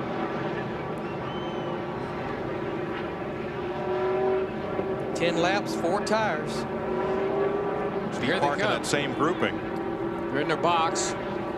It's a good thing for Gordon is he doesn't have 4 to go to get across the line. Steve Park's been beating him out of the pit. You should have seen what I saw. Watch these guys that get it together. Here comes Tony Stewart, and he and Wallace get together. Stewart's car climbed the pit wall. There you go. Jeff Gordon just had to move that below 15 feet. He's back in, Stewart is. They thought they may have damaged those right side tires when he climbed the wall. Here's Johnny Benson's view of that. Boom. Rusty Spotter was clearing him out. I heard it. We got his radio on. I could hear him clearing him out. And he said, watch out, watch out. That just shows you how this joint is. They wreck on the track. They wreck in the pits. hardly any place here you can't wreck. And Stewart was somewhat in Wallace's blind spot as he came out of his pit stall there. That's where is that crew chief standing on that box. You got to talk to that driver. He's in there. He's got headrest on both sides. You got to tell him what's going on, what's coming down pit road. Stay in close. Get out wide. Here comes 3 cars. You got to be his eyes for him on pit road. And next weekend, we're going to go to the steepest banked track in all of NASCAR. 36 degrees at Bristol. Friday, Winston Cup qualifying on Fox Sports Net. A busy day on Saturday at Bristol, Tennessee. The Cheez-It 250 on FX, followed by Winston Cup final practice. And our usual Sunday lineup with coverage of the Winston Cup race beginning at 12:30 p.m. on Fox. That's Eastern Time. We'll be right back. There are many reasons why they call this track the Lady in Black. Here is one of them. That paint was fresh. You could read Darlington. It was white between all those letters when we started this race, if you remember at the top of our show. No more. Pit road can get you just as easy as the racetrack. Watch right here. When Rusty Wallace comes out of his pit, Tony Stewart is there, and you're going to see Stewart climb the wall. When they get together, the nose of Stewart's Pontiac gets up over the wall. Not over alongside the wall, but higher than the wall. Tried to jump the wall. And Tony was as far out against the wall as he could go. Rusty just went way out on the pit road as he left his pits. Stewart's made a couple of stops. He was in 4th place before the caution. And now he'll line up 26th. Plus, I mean, that's not much damage to the body, but he knocked the right front wheel into the wall. And he came back in, checked the toe. We talk about aerodynamics and how critical they are and aero push. And this race, though, with today, they won't have any fenders left on them. Let's get an update from pit road on those stops. First to Dick. Dale Jarrett's crew is making up for the bad pit stop they had at the beginning. The number 88 car came into this pit in 8th position. He went out in 4th spot. They picked him up 4th spot, and that's what's happening every time he comes in here. Steve Burns. Well, when Rusty Wallace and Tony Stewart had that incident, it happened right in front of the number 10 pits. So crew chief Robin Pemberton from the 2 car went down and talked to crew chief James Ince to ask him if he saw any bad damage to the 2. They then radioed Rusty and said, "We think you're going to be okay." Let's go to Matt Yoakum. Steve Hart came in the leader. No changes for the 1 car. He had a 14.5 second pit stop, but it's location, location, location. Jeff Gordon had the last stall and beat the 1 car off pit road. To Jeannie.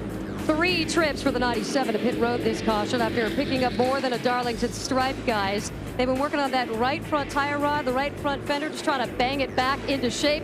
Kurt Busch has been told, look, you can't drive it, come back in. But his crew chief, Matt Chambers, also saying, look, it is not our day. Let's look at the big picture. Kevin Harvick gained 3 positions on pit road during that yellow flag sequence for oil. We're set to go back to green, lap 141. Several guys have been hanging around in the top 5 or 6 there. Sterling Marlin and Harvick. Haven't talked about lots. They're just hanging around there. They're in good shape at this point in the race. Jimmy Spencer well up there, and Jeff Burton coming into the picture. He's up to 9th. Todd Bodine in the 66 car there trying to get one of his 2 laps back. Remember, had that early green flag stop way back at the beginning of the race. He's on the tail end of 1 lap down right now. Yeah, and this is the best opportunity he got, because this one everybody's racing real hard. Somebody slides in the wall and get a quick caution. This time, the first 15 or so cars get single file. A lot of double file racing behind them, though. There's that second pack, led by Bobby Labonte.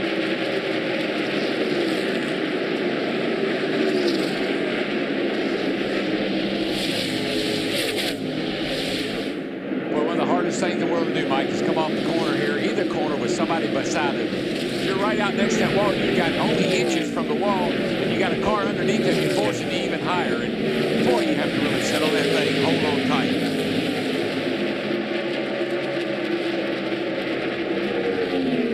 Boy, Jeffy Wallace. Burton inside of Kevin Harvick, who had a difficult exit off turn 2. Got in there in the loose stuff. 43 car, John Andretti.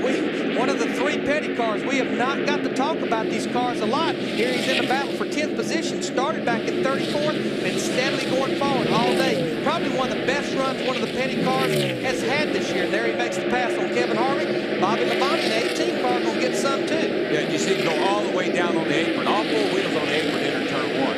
And you can get away with that here. Andretti had a top 15 finish last week. Jeff? Like Dad right there talking about John Andretti this morning, the Petty crew. I mean, they were thrashing around him. They changed the power plant in that 43 car this morning, so that's the fresh engine in that car. Their other 2 cars, Buckshot Jones is 36th and Kyle Petty is 39th. Well, I tell you, they're working the engines so hard in these cars nowadays. A lot of these guys are putting their race engines in Sunday morning. They're not even putting practice laps on them anymore. Well, the last practice is normally being an hour and a half, and we saw guys run 70 and 80 laps. That's a lot of extra laps on that race motor. You want to keep that thing fresh. Yeah, Mark Martin's run over 140 laps of practice in 2 sessions yesterday, I believe. Dale Jarrett, the 88 car right there. He's done moved by Sterling Marlin for 3rd position. We got to go all the way back to lap 46. 100 laps ago, these guys was all the way back to 30th something. Had to come back in the pits with that missed lug nut.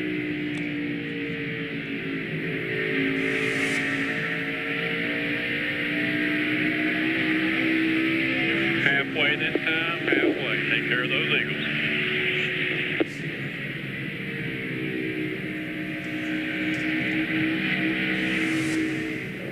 New leader Steve Park. Heard the spotter tell Dale Jarrett, lap 147, halfway, take care of them Eagles. That's them 4 Goodyear Eagles, the 4 tires on that car. Oh, boy.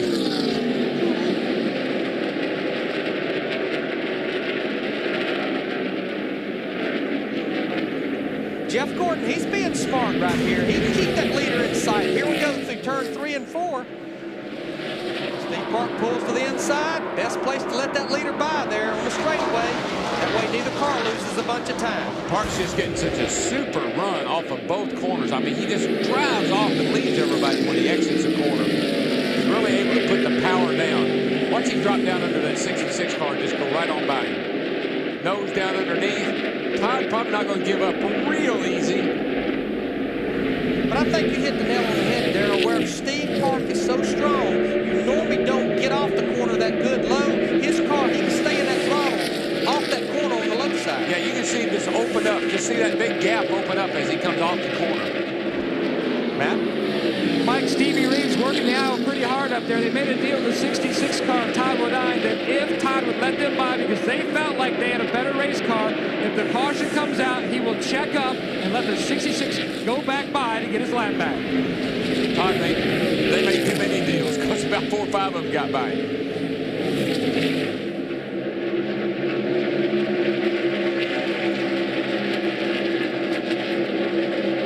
Comes to Jimmy Stewart. Jimmy Stewart. Does Jimmy Stewart drive? No, Jimmy Spencer. Spencer up to 6th. You see the serial score. He's been as high as 5th place after starting 23rd. He's one of those 6 drivers that also raced yesterday. Of all the people to call Jimmy Stewart, I mean, we know Jimmy Spencer ain't no Jimmy Stewart. Jeremy Mayfield up to 8th. Remember, he started back in 37th position.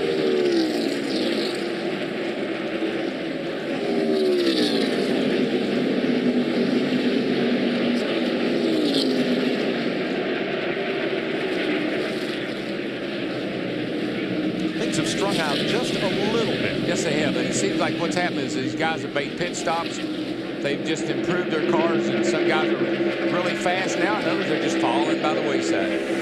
The spring race at Darlington used to be 500 miles. It was called the Rebel 500, and for many, many years it was run on Saturday because of a local ordinance prohibiting racing on Sunday. Look at the 93 car here, Dave Blaney. He's got a good, fast race car. He's kept tempo right with Jeff Gordon here, but he's running in 27th position because he's a lap down. And we got to go back to last week. What a heartbreak for this guy. Led so many laps in Atlanta, had the drive plate lug nut problem, and looked like he was going to do nothing but win that race and slipped away from these guys. Blaney was a contender. Let's explain what happened to his car last week, Larry. Well, what happened on a pit stop, they had some lug nuts that was left loose on the left rear. The thing vibrated. They made about a 40-lap run. You've got a drive plate that actually bolts onto the hub. And that hub, what happens is the axle comes out of the rear end, and goes into that drive plate. That's what turns the left rear wheel. Right here's where they left the lug nuts loose. He left the pits, and Doug Randolph, his crew chief, told me they left him out there so long and it vibrated. Here you see the left rear tire run off, that it vibrated those bolts out that hold the drive plate to the hub. That's the reason the left rear tire run off. Tough break last week for Blaney, and this week he is 1 lap down to the race leader in 27th place. Jimmy Spencer there in 6th place. Steve has more. Well, Darrell, earlier you said that Jimmy Spencer had the right type of personality to run this racetrack. Well, he's radioed in and told his crew, hey, I like this. The longer we run, the greasier it gets, the freer it gets, and the longer I run, the longer I like it. No surprise there, is there? No, this is a typical Jimmy Spencer kind of day. This is a battle for 7th now. Rusty Wallace in the 2 car. Jeremy Mayfield, his teammate in the 12 car, makes the pass going off into turn 1. Hey, Mr. Mayfield's got his car hooked up pretty well. There's Mr. Burton right there with him, too. It's funny how as the time runs out that the guys that always run well here end up in the front. And there goes Burton. Inside.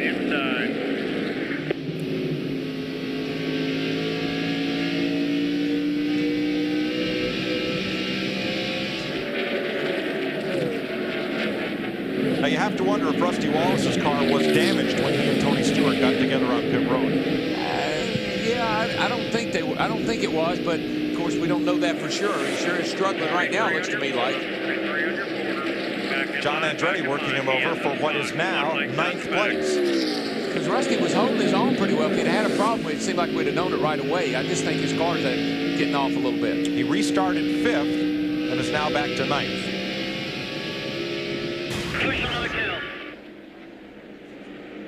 A couple laps ago, watch Rusty Wallace for a hand signal to Jeff Burton. Oh, yeah. Come on by, buddy. Come on by. Inside. Come on. Take it. I'm going to back off early. I'm going to let you down in there and go.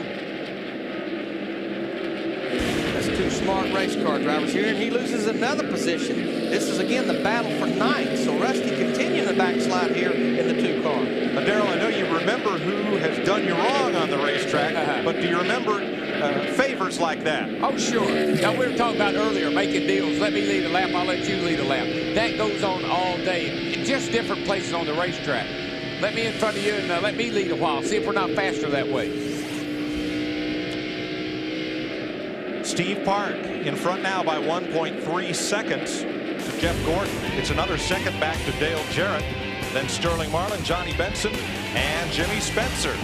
You're watching the Carolina Dodge Dealers 400 on Fox. There's the gap, 1st to 2nd. Steve Park, the yellow car, and Jeff Gordon behind him, watching from the Budweiser.com airship. Reminding all race fans, Budweiser's NASCAR's official beer.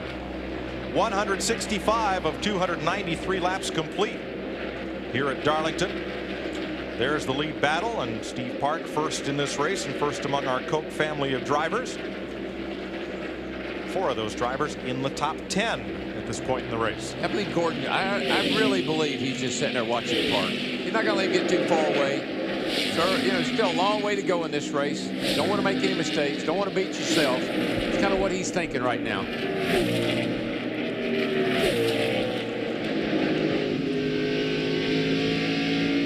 Onboard Rusty Wallace, the Miller Lite onboard camera.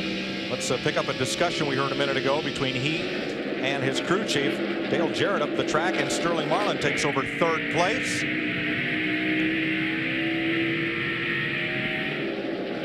Sterling is making Darrell's prediction look pretty good right now. Yeah. Who else is? He just tagged along. He just jumped on the wagon with you, didn't he? He just wanted to get in there with me.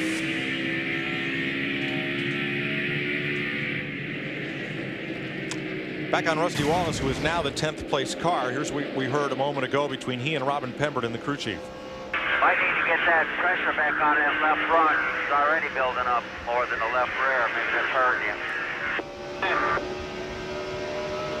what Robin Pemberton was asking Rusty there, evidently they put more air pressure in the left front tire. They upped it a little bit. What Robin was telling him is what they saw, and this is the downside. You can't make this call till the pit stop's already done. They was already seeing more pressure build up in the left front than the left rear, so maybe that's what's hurting the race car. That left front spring rate with that air pressure in it is too much. Steve Burns, what is Robin Pemberton, his crew chief, saying? Let's ask him, Larry. Robin, we just heard you on the radio with Rusty talking about air pressure. Is that the problem, or was it the contact he made with Tony Stewart on the pit stop? No, the contact with Tony, it's a shame, but it really hasn't affected the car. We've been fighting tight. The harder we work on it, I think the worse it gets. So we've got a few adjustments to make, but the car seems to be okay. Thanks, Rob. Well, we talk about what a car feels like when it's tight, and it really is an aggravation here. I mean, you just can't get a car to turn. When you head off in the corner, you can watch the guy's hands. That's what you got to look at. And this is how see how the car runs up the track. And that's what you do here, and you see it here all day long. And that's the car, it's tight. If you look inside the car, see his hands moving over there about 10 o'clock. And that's not where you want to be. See where Rusty's hands are, right in the same spot. Car way too tight. Now for contrast, let's look at Johnny Benson. Now Benson his car is comfortable. That looks, he's not turning the car as hard as Rusty was. See how relaxed he is? And he takes the car down in there. He just eases the car around the turn. That's a drivable tight. Rusty's car is pushing. Whoop. Oh, no wonder. He just run up on the back of the 88, and he had to kind of hook that thing out behind the 88 and make the pass. Benson moves to 4th place. Benson's been right there the whole day. He's been very consistent. Had a good car. Looking at his hands on the steering wheel, it's very comfortable for him to drive. Are you surprised Johnny Benson comes in here 3rd in the point standings? Well, I'm surprised he hadn't won a race. I mean, people just keep saying, you know, when's this guy going to win a race? When's this guy going to win a race? That team has performed well enough to win. In a place like Darlington, watching him drive that car right now, this could be his day. He just passed Dale Jarrett. That was for 4th place. Dick Berggren's in Jarrett's pit. Not to worry about Dale Jarrett. The car's not just right at the moment. It's pushing a little bit. They've already talked about what they're going to do on the next pit stop. And what he's really doing at this point is racing the racetrack. He knows exactly how to run Darlington. He won this race in 97 and 98. And you don't push the car harder than the car wants to go. Doesn't like this set of tires. Wait till the next pit stop. They'll fix it for him then. Mike? Again, you're on board with him. And just watch his hands. See how relaxed his hands are down the straightaway. He gets to the corner. He gets up. That's what you call getting up on top of that wheel. That's what you do here. And he's just kind of easing that thing through the corner, working the steering wheel and the gas pedal together. Car jumped around a little bit as it exited the corner, but it wasn't violent. It made a couple little moves, but it didn't do anything erratic.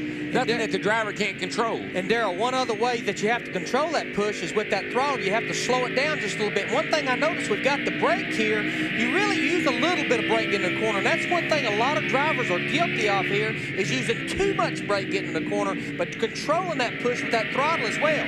Well, that's the whole thing. It's the whole key is it's hand-eye coordination. When your hands are in the right place, your eyes see that, and they tell your foot to mash that gas pedal down. Leader's going to need a little coordination here. Steve Park is coming up on a lot of race traffic. Bill Elliott is fighting to stay on the lead lap there. Now Mike Wallace just kind of moved over to let Park go, and I don't think Bill will be able to hold him up very long. Bill just hadn't been that good today. Now Jeff Gordon was 3.5 seconds behind Park when Park caught this traffic. There's Gordon, 2nd place car. You have to catch the same traffic. Right now, he's in clear racetrack. Right. And quite honestly, Park's car is so good off the corner that he gets to position and people are letting him go. They're not holding him up one bit. Now, I bet you Gordon can't get through there like that. Of course, the guys they know that they've already went a lap down, so they may let Gordon through. But Park's car is just really, really awesome off the corner. Sterling Marlin was the fastest car on the racetrack that last lap. Watch his car. Right down underneath. It got a little loose as he jumped back into gas.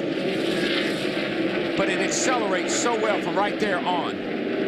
Lots of gear. You put a lot of gear here. Really gives you the good forward acceleration if you can put the power down. There you see, Jeff Gordon chopped about another 5 or 6 tenths gets off that lead. It's not because he's faster. It's because Steve Park is in. Lord, see Mike Wallace in the 7 car get loose there right in front of Jeff Gordon. But Jeff Gordon, now he's caught the same pack of cars that Steve Park had to work. Oh, yeah. Watch see what the lap speeds are this time. Look at that gaggle of cars right there. And Gordon, he's got to work right through them. Mike Wallace is going to move down, let him go, but he's still got 2 or 3 up here in front of him. Back up to 2 seconds. He lost 0.3 of a second because now he's caught that group of cars.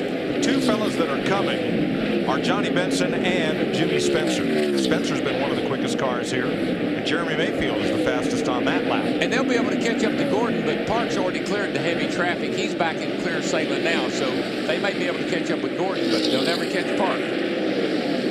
Spencer now 5th, past Dale Jarrett. Lap and a half ago. This is what happens at this racetrack. People probably wonder, now wait a minute, Dale Jarrett had drove to the front. Now he's losing a position about every 5 laps. This racetrack, it gets more of that rubber laid on it, and normally the car will turn worse and worse as that rubber gets on the racetrack and slickens up. I think Dale Jarrett is content to be where he is right now. That he's back in contention. They got back up in the top 5 or 10 here. He doesn't have to worry about passing a lot of cars. I believe he's happy with where he is right now. He's not going to race anybody at this point. And there's still 41 cars on the racetrack. The only 2 cars in the garage, Stacy Compton and Ron Hornaday, who caused the caution at lap 115. Jeannie is with Ron. And Ron is a driver who wants to get back on the track. I'm watching you work on the car yourself. What happened? Well, I don't know. You know, Steve Park was leading the race. He was coming up, and I got a good run off the corner underneath the 11 car. And usually a lot of guys lift up there, and I didn't know Brett was there.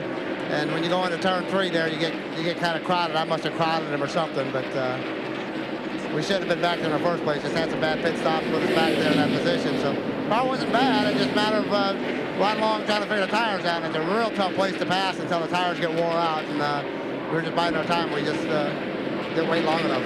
Bodies all over the car. I mentioned you even had a drill. You going to get back out there? So, yeah, they're going to try. I mean, the biggest thing we got is broke the motor plate in the front. So once you get the motor shifted back over, welded in, I think it'll be all right. The rest of the stuff's done. I'll let you get back to work.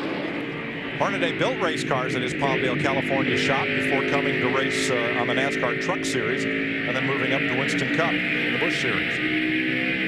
Jeremy Mayfield, as you watch from the UPS cam on board Dale Jarrett, Mayfield's on the move. Yeah, and Mike, right now is when the driver, even if you're leading, if you're trying to catch somebody, whatever you're doing, you really got to be careful when you get laps on your tires. You jump back in that throttle at the wrong time, wrong place, you're into the fence, and there goes your day. Jeff Gordon started this race from the pole because qualifying was fogged out. We went caution-free to lap 45, and Gordon led every one of those laps when Dale Earnhardt Jr. hit the wall. Lap 69, Stacy Compton spun in turn 2 to bring out the caution. Lap 115, Hornaday. Lap 132, Oil. Those were the 4 cautions. The leaders, Steve Park, Jeff Gordon, Sterling Marlin, Mark Barton, and Dale Jarrett have each led this race. And Mike, you won't believe this, but you can be your car be handling perfect. And you'll go into the first turn, and all of a sudden, Gordon's coming. Oh, it's time for, he's coming into pits. Dick Berggren? Jeff Gordon is going to be coming into the pit area. They were concerned even before this race began about the possibility of overheating. They seem to have that problem right now. This is certainly an unscheduled pit stop. He was complaining a little bit about the car not running well coming off the corner, but that was not enough to make this pit stop. The engine is definitely hot. Well, it's a long way down to his pit, but Larry, I was looking at his grill opening, and for a hot day, like it's not summertime hot, but it's pretty warm. And with the debris you pick up from the racetrack, that's not much of an opening. I bet they take some tape off that thing. Well, they'll definitely have to take tape off, and the reason they run as much tape as they can is that front downforce on that front end. Dick Berggren, they're going to pull some tape off. Oh, yeah, they're taking tape off the nose of this race car. I talked to Randy Dorton about this problem early on this morning, and this was one of the things they were concerned about. This car does have a shaker screen. 16-15 Ford does have a shaker screen to try to keep that debris we showed you earlier out of the radiator. But obviously, apparently, it has not got enough job to solve the problem. Gordon running hot. It's 290 degrees. Casey Atwood also stopping. Jason Leffler completes a very long pit stop with the hood up. Kyle Petty, that is, and then Bill Elliott is in. This place is notorious for that sand and that rubber we've been seeing build up around the top. And when you run up to high, you keep it sprayed up against the wall all day, and it just ends up in the grill of these cars. And it's something you got to consider as you get ready to run here. Matt? The 9 car comes to a stop. Andy Thurman goes to work on the right front. He's talking about his car being a little tight. They are going to adjust with air pressure as Thurman comes around to the left side. Mike Ford jacks that car up. Heading now down and away. Jeff, I've been up here playing crew chief for about the last 15 laps. These guys was on pit road with roughly 150 laps to go. That would equal out to 3 50-lap runs should it go green the rest of the race. Now, they can run about 60 laps. Now, with Jeff Gordon getting on pit road about 10 laps even before my strategy, if they've got that car cooled down, he's got the advantage of those fresh tires, and he'll have to make one more stop like everybody else would. I'm not so sure that I would break this thing down into 50-lap runs.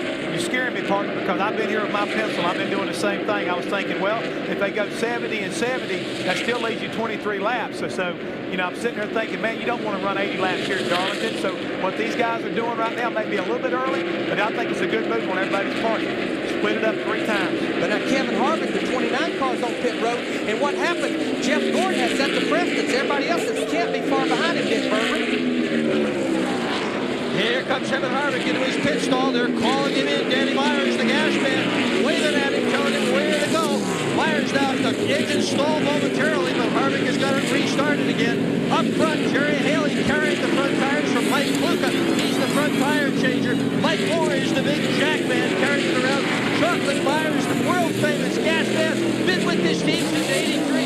And there he goes, 17th lap. Mike Skinner is in. This is the longest stretch of green flag racing we've had today, 47 laps. Now, Johnny Benson, whose lap times have fallen off just a little bit there, at 3rd place, is on pit road. But see, this is kind of like a sucker deal, if you ask me. Because the 24 car came in, they don't know he's running hot, so they think he's on his normal routine. And so these other guys are coming in because the 24 came in. But let me tell you, if a caution falls right now, you guys are out to lunch.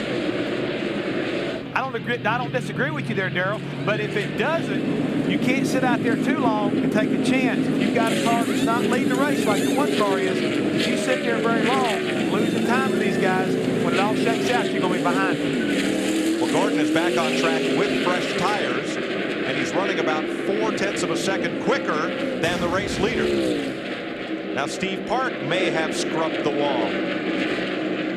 Right there. That's it. Oh, yeah. I don't know. He might have touched it, but he's been running right up next to that thing every lap. Just buffed it a little. He's got a little bit of a Darlington stripe right there. A little stripe. Blends in with his other stripes. Jerry Nadeau's in, Bobby Hamilton, Bobby Labonte, Tony Stewart all making pit stops, and Elliott Sadler.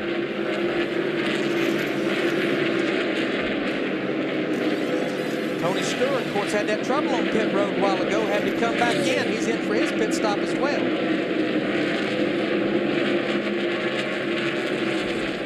Back to Dick Bergman.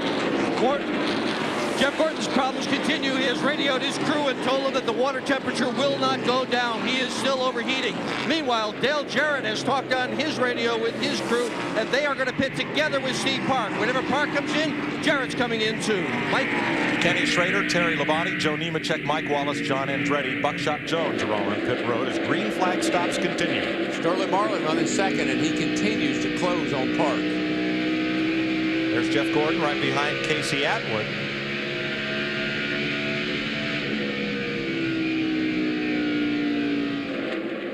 Andretti's stop. Fairly routine.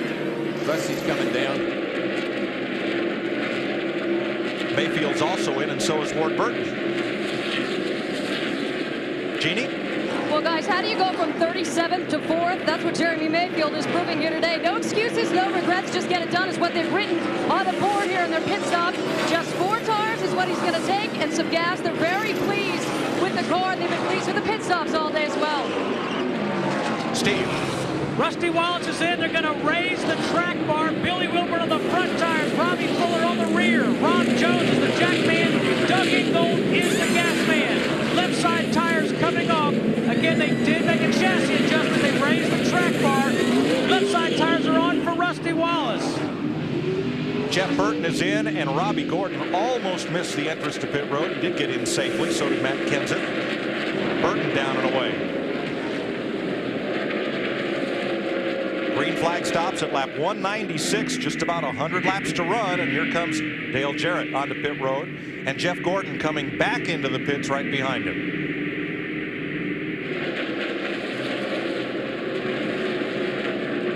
24 cars back in the pit,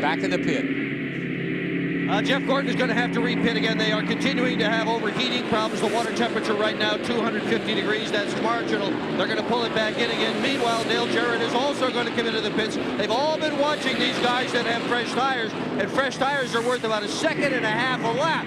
So they decided not to stay out after all. And here they are. Jarrett is in. Gordon is in right in front of him as well.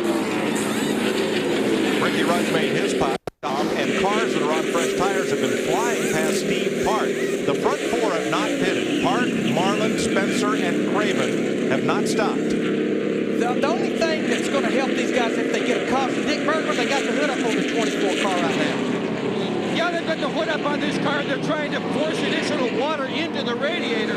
We can't see the radiator at all from where we are. The whole thing is closed off with shrouding, but they are putting a ton of water back into this car. He obviously has boiled a lot of water out. Maybe this will work, maybe it won't. Very often when this happens, something cracks. An engine block cracks, a cylinder head cracks, and too often, far too often, it's the end of the day. Dave Blaney is in, and a penalty stop for Jeff Burton. They had a tire get loose, so he gets a stop-and-go penalty. And our leader is finally on pit road. He had to get to pit road. Steve Park has finally come to pit road for his 4 tires. And I tell you, Marlon made a ton of time up on him, Mike, getting to pit road. Park slowed down the back, had traffic, and the 40 car really gained on him. They're right in the pit together. Matt? 45 miles per hour, the pit road speed today, Mike, as the 1 and 40 cars make their way down pit road. A lot of conversation on the radio between crew chief Paul Andrews and Steve Park. The car was loose, but they're too concerned about maybe over-adjusting, so they're not going to make any adjustments on the 1 car. As far as Sterling Marlin's car goes, he is very happy. They've gone back and forth all day between loose and tight, so no adjustments. The 1 car is down and away. The 40 car follows. Jimmy Spencer led a lap, and now he pits, and Craven locks up the brakes, missing the entrance to pit road. Tough break for Ricky Craven. He missed the pit. Boy, that's a shame, because he's having a great run. And Darrell, this to me, this has always been one of the treacherous pit roads to get on. It sneaks up on you. I know we remind our driver on the front stretch and the back stretch about how tight it is getting on pit road and how much it comes up on. See, here's the problem. The pit wall's way, way back here. You come down off the racetrack, and before you know it, you're at the end of pit road. The pit road's all the way back in the middle of the corner over here. You can't get turned down in there quick enough. You have to miss that thing, and round you go again. So Craven will be the last driver to come in. Here he's trying to get in. And it's all dirty down in here, too. It's sand, dirt, rubber. He just can't get it turned down. All that's sand and dirt down in there. Locks up the brakes, but he's slid too far. Has to go all the way around. Here is why Jeff Burton was penalized. Watch that tire that was bounced to the wall come bouncing back out across pit lane. Boy, there somebody didn't grab that thing like they were supposed to. Jeff Gordon is back in for a 3rd time. Yeah, I believe he's cooked. Dick? Well, this is a pressure tank. This tank contains water, and they're putting more air pressure in it. What they're going to try to do is drive the water through this hose right here into Gordon's radiator. They didn't get enough water in it last time, or at least so they think. So this is going to be the strategy, try to just force more water into that radiator to try and cool this overheating engine off. They're also tearing away virtually all the tape that remained in the front of the grill. Gordon with a continuing overheating problem today. He had been the car to beat early on, but not anymore. Day is not going to result in victory lane for Jeff Gordon. Who comes out on top of the pit sequence? Johnny Benson. ASA champ, NASCAR Busch Series champ, Rookie of the Year in both those divisions. And here he is out front. Now Steve Park is 5 seconds behind Benson. Then Sterling Marlin, Jeremy Mayfield, and Jimmy Spencer. I'll tell you, looking at the lap time, Steve Park is he's running an incredible pace, about a 30-second lap, whereas the leader Benson's running 30.7. So that's 7/10 a lap. Benson the leader. Park and Marlin trying to run him down. 204 laps go up on the board at Darlington. Welcome back. The Carolina Dodge Dealers 400. Don't forget weeknights. You'll be totally entertained with Steve Burns and Totally NASCAR on Fox Sports Net. Under 90 laps to go, and Johnny Benson, your leader, had never led at Darlington in 10 previous races here. But let's take a look as we are riding along with Johnny Benson, who is your current leader, with Jeff Hammond. Jeff, how about the pit strategy and how that benefited Benson to take the lead for him the first time ever here at Darlington? Exactly, Chris. What happened was James Ince told me this morning that if he had an opportunity, he would short pit a lot of these guys. And what he did, he came in about 9 laps sooner than the leader at that time, Steve Park, as well as Sterling Martin, the 40 car. And because of that, he made up the ground, lost ground almost 9 seconds, and he came out being the leader. And you can see right now, he's in pretty good shape. And right now, pit strategy and getting on and off pit road is going to determine who wins this race. And a Pontiac threatening to end the streak of 4 straight Chevys to open this Winston Cup season. Johnny Benson looking for his first Winston Cup victory, trailing Steve Park and Sterling Marlin right behind him. If he gets it, he'd be the 4th driver in the last 6 races to be a first-time winner. And I like their strategy. They pitted with 103 laps to go. They know everybody's got to pit one more time. They'll run about 50 or 51 laps. He'll be back on pit road for 4 tires. And I like that strategy. The thing that would burn you is cautions. Like Jeff Gordon, you see fluid coming out the back of the car. That's out the overflow. I'm sure that's water. The overflow hose of the radiator goes out the right rear. As Jeff Gordon talked about temperature. I'd say his day's about over with. Yeah, he's got a busted cylinder head, and they can put water in it all they want to, but it's not going to stay in it now. They got it too hot. He's cracked the head, got water running down in the engine, so he can't last long. They could catch a caution, come in and put some silicone in it, and might get it sealed up, but that'd be the only way. He could lose 3 positions in the standings. Remember, he came in here the point leader. He's back on pit road again. They make a chemical called sodium silicate that if you can get a jar of that in the motor, it could seal up the crack if it's just a crack. 45 miles an hour while these guys are out there running 140, 150 miles an hour. Oh, he's just in it now for the, trying to get a finish and not lose any points, the least amount of points he can. Meanwhile, back in the parity positions, Pontiac, Chevrolet, Dodge in the first 3 spots. Jimmy Spencer, fastest on the racetrack right now, the 4th place car. And it bears repeating again, he and Steve Park both competed in yesterday's 200-mile Busch Series race. Yeah, and he's closed the gap down some on Sterling Marlin. He's catching him. Dale Jarrett's hanging right behind Jimmy, as you can see there in the picture. And Sterling's not too far ahead, so they're putting the hammers down, boy. And if you think Jimmy Spencer's thrilling here, wait till we get to Bristol, Tennessee next week with Jimmy Spencer. There's nothing more exciting. He lets the rough side drag. Trouble for Buckshot Jones, reporting no oil pressure in his Petty Dodge as he coasts to pit road. Well, John Andretti, the other Petty car's having a pretty good go of it today. That's just a piece of tape. Just a piece of tape off of a grill there. Brett Bodine and Todd Bodine also in the pits. That could be the end of the day for Buckshot.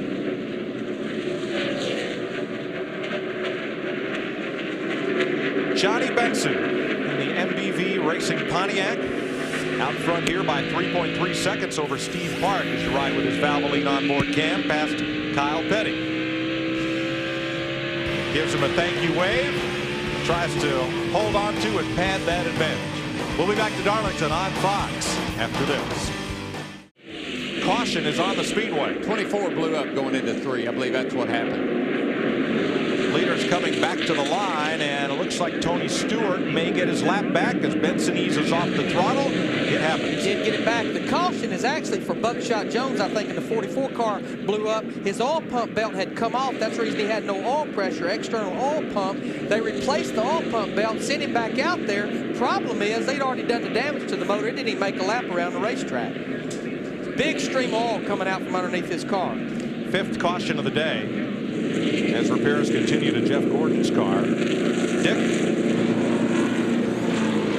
Jeff Gordon is back in again, and what they're going to try to do is pour still some more water in this thing, but this water has been doctored with ceramic seal. They've got more chemicals in that hose right now than I saw in my 10th grade chemistry class, trying to seal this engine up. If they can seal it up, he actually may finish the day. I have seen these ceramic seals work in the past, and that's what Gordon needs to do, is finish today. Pouring more water in that thing, and this, I don't know, the 5th time I guess he's been in here, pouring water in. Maybe he'll make it. They're trying. They sure are trying. They're not going to give up. Keep throwing things at it until it seals up or blows up. They make stuff that'll weld that bad boy right up. Of course, it might lock the motor up in the process, but sometimes you got to shut it off and let it set a minute for it to set. Pit stops. Leaders are in. Led by Johnny Benson. Steve? And Johnny Benson likes the way this car is handling. They're not going to make any adjustments to this number 10 car. Slides in, jack man gets it up on the right side. Again, 4 tires, no adjustments. Dave Morgan is the jack man. Let's go to Matt Yoakum. No adjustments for the 1 car of Steve Park. He said the car was still a tick loose, but he said that it was starting to come back to him. He did not want to chance it. The 40 car, no adjustments for Sterling Merlin as the 1 beats the 40 off. He's going to win them off. Dale Jarrett just had a good pit stop, a little bit over 16 seconds. He was in the 6th position, and he has picked up a couple of spots every time he pits, except the first time. Jarrett seems to pick up positions on the racetrack. The crew is really making up for that muff in the first pit stop. Mike? They came out 4th that time, but there'll be high fives in Steve Park's pit. As well as Jimmy Spencer. Spencer came out right behind Park, and track position-wise, he's right there. Spencer's crew had to do around a 15 flat for him to be where he is. Last 10 races, 10 different winners. Will we see number 11 today? We'll be right back. 2nd place behind Steve Park after pit stops. Johnny Benson was the leader coming in, but had a 23-second stop. What happened, Steve? Mike, we were looking right at it. The rear tire changer, Ryan Pepe, did not get one of the lug nuts tight on the right rear tire. The NASCAR official in this pit was looking right at it. They made him come back around and tighten it up. He lost 7 positions. On pit road, it's a game of making the least mistakes. Yes, it is. Don't beat yourself. There's the stop.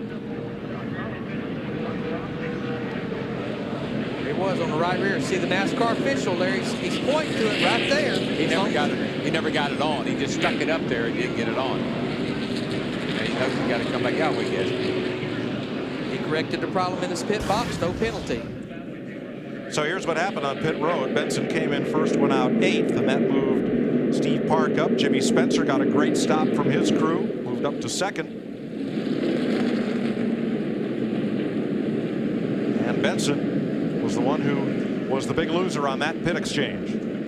228 laps complete. We'll be right back to the track Too Tough to Tame. Great flag is just waved for lap 231 here in Darlington. Mike Joy with Larry McReynolds and Darrell Waltrip as Steve Park has his nose in the wind once again. It's showtime. Oh, let's crank it up a little bit for you folks. Strap them TVs down. Let's go.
Benson's trying to fight back as you see somebody brush the wall just in front of Mike Skinner.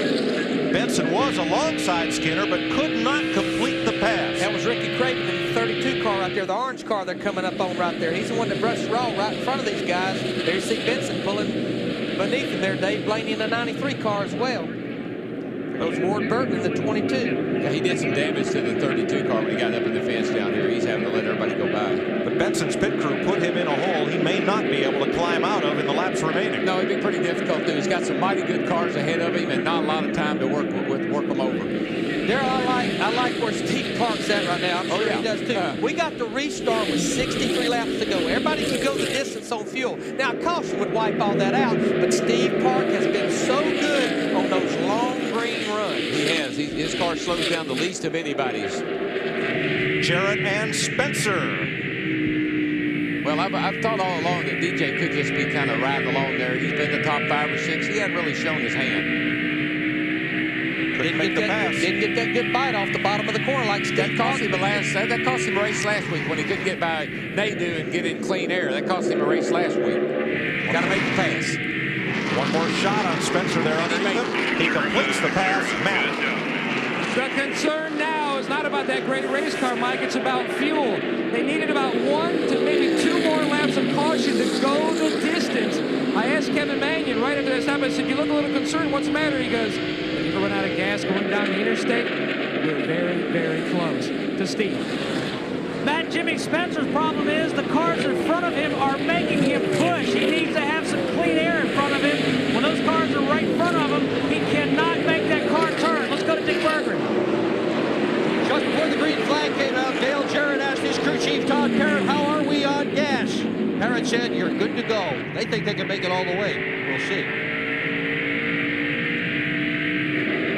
Johnny Benson got past Mike Skinner, moves Benson up to 7th. Tell you one thing, Dale Jarrett is fast.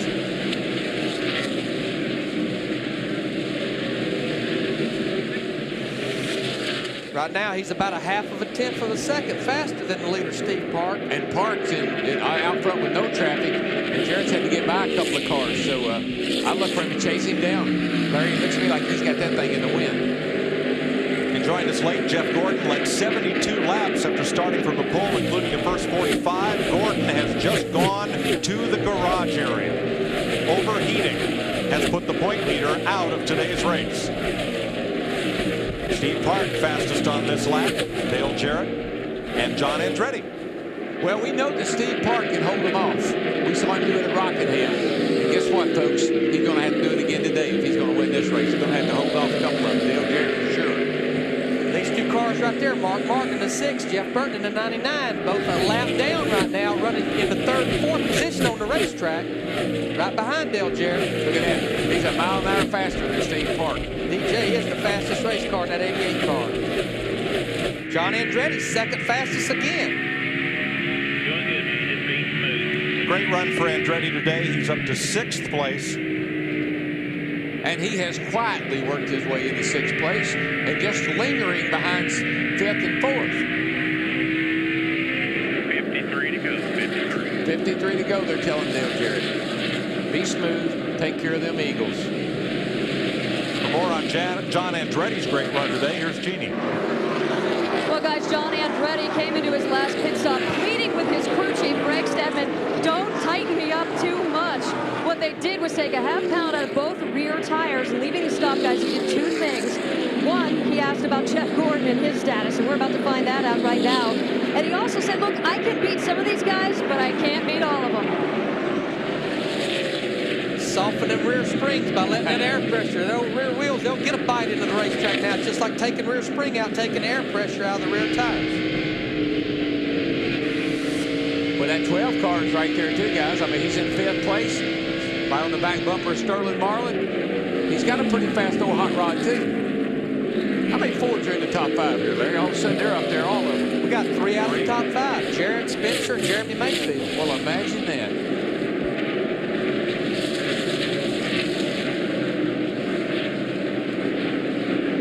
Next weekend, we go to the steeply banked 5/8 mile oval at Bristol, Tennessee. What great fun that's going to be with the Busch Series and the Cup Series. And make an automobile don't mean nothing there. No, sir, no. Got to get their chassis going around that 5/8 mile high bank track. They just jump sideways, they hit the wall, they slam into each other, they knock fenders off, bumpers off, and you can still win the race with a car like that. 50 to go here. Jeff Gordon in the garage. Jeannie's with him.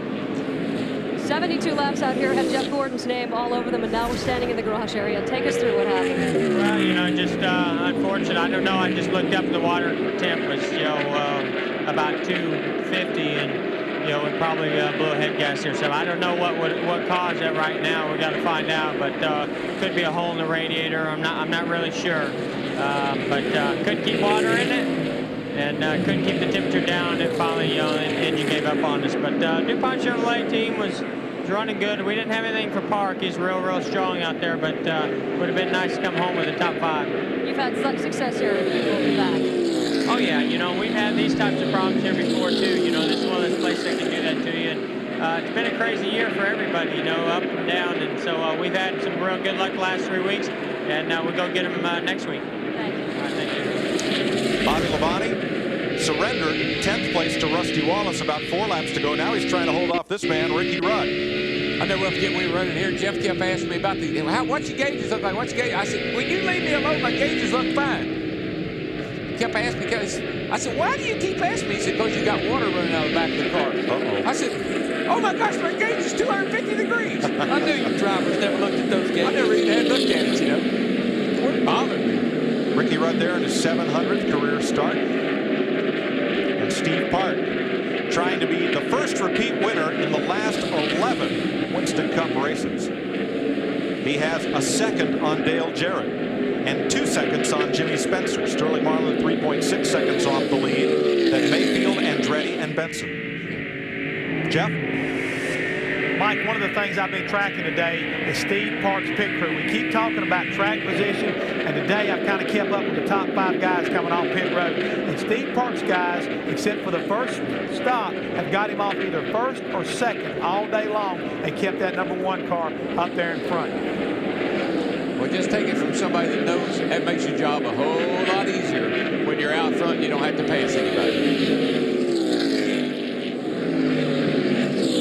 There's all this Hurricane crew. Got a great bunch of guys. I worked with them myself on the Pennzoil team a couple of years ago. This is Walt Smith. He's the captain. He's the guy that works these guys out. These guys practice pit stops 3 and 4 times a week. During the winter, they're in the workout rooms. They're athletes. I've been telling people that for years. These guys are going across the wall, cars running on their heels, diving across the front of them, changing tires in 14 seconds, 4 times and dumping 22 gallons of gas. If you don't think they're athletes, you need to watch them on pit road. Try it sometime. I guarantee you there's a lot of people would like to be able to do what those guys do. And one other thing I'd like to add, when a pit crew does their job, it eliminates one of those excuses that can be used on Monday why you didn't win. Yeah, let me tell you something else. Y'all can take all the credit you want to, but I had to go up there every 2 days and practice. I had to drive the car. They made the driver that was going to, whoever they were working with, they want him driving the pit crew car when they do their practice, so they get used to how he comes in, how he comes out, what kind of habits he may have. So everybody has to get involved to make it happen. Darrell, best battle on the racetrack right now, Kenny Schrader and Robert Presley. This is for 15. We've got some pretty good little races going on all over the place. They're just strung out everywhere. These guys been trying to hang on that lead lap all day long, back there battling right in this area most of the day. Just to give you an idea, the fastest car just ran a 30 seconds, 0.7 around the racetrack. And the guy that's running in 36th position, Dale Jr., just ran a 31.6. Just not even a second difference in the lap times. 42 laps to go. Kenny Wallace moving past Dale Earnhardt Jr. Here's Ward Burton pulling up on Mike Skinner. And Rusty Wallace is in this. This is the race for 8th place. And Mike Skinner in the 31 car. We worked on this racetrack. We just couldn't figure out what we needed to get Mike Skinner around this racetrack. In the Southern 500, back in August, we finally figured out it was a little bit just him adapting and us adapting that race car. And we was running 3rd when Enzy let go. And it looks like that he's remembered the things that we learned. Royce McGee, his crew chief, and they've applied it here. This race, they short pitted a while ago. That's one thing that got him in the top 10 before that last caution. He's sitting here running in 8th position. from here back to the lead, where Steve Park has stabilized at 1.1 seconds over Dale Jarrett. Matt? The only real problem today for the one team, Mike, is that Paul Andrews has laryngitis, so Kevin Mannion, the car chief, is the spokesperson. Kevin, can you guys go the distance? Yeah, I think so. It's going to be real close. Hopefully be like Rockingham, run out on our victory laps, lead the man. Let's go to Dick Berger. Well, Todd Curtis just told his driver, Dale Jarrett, to take care of his tires.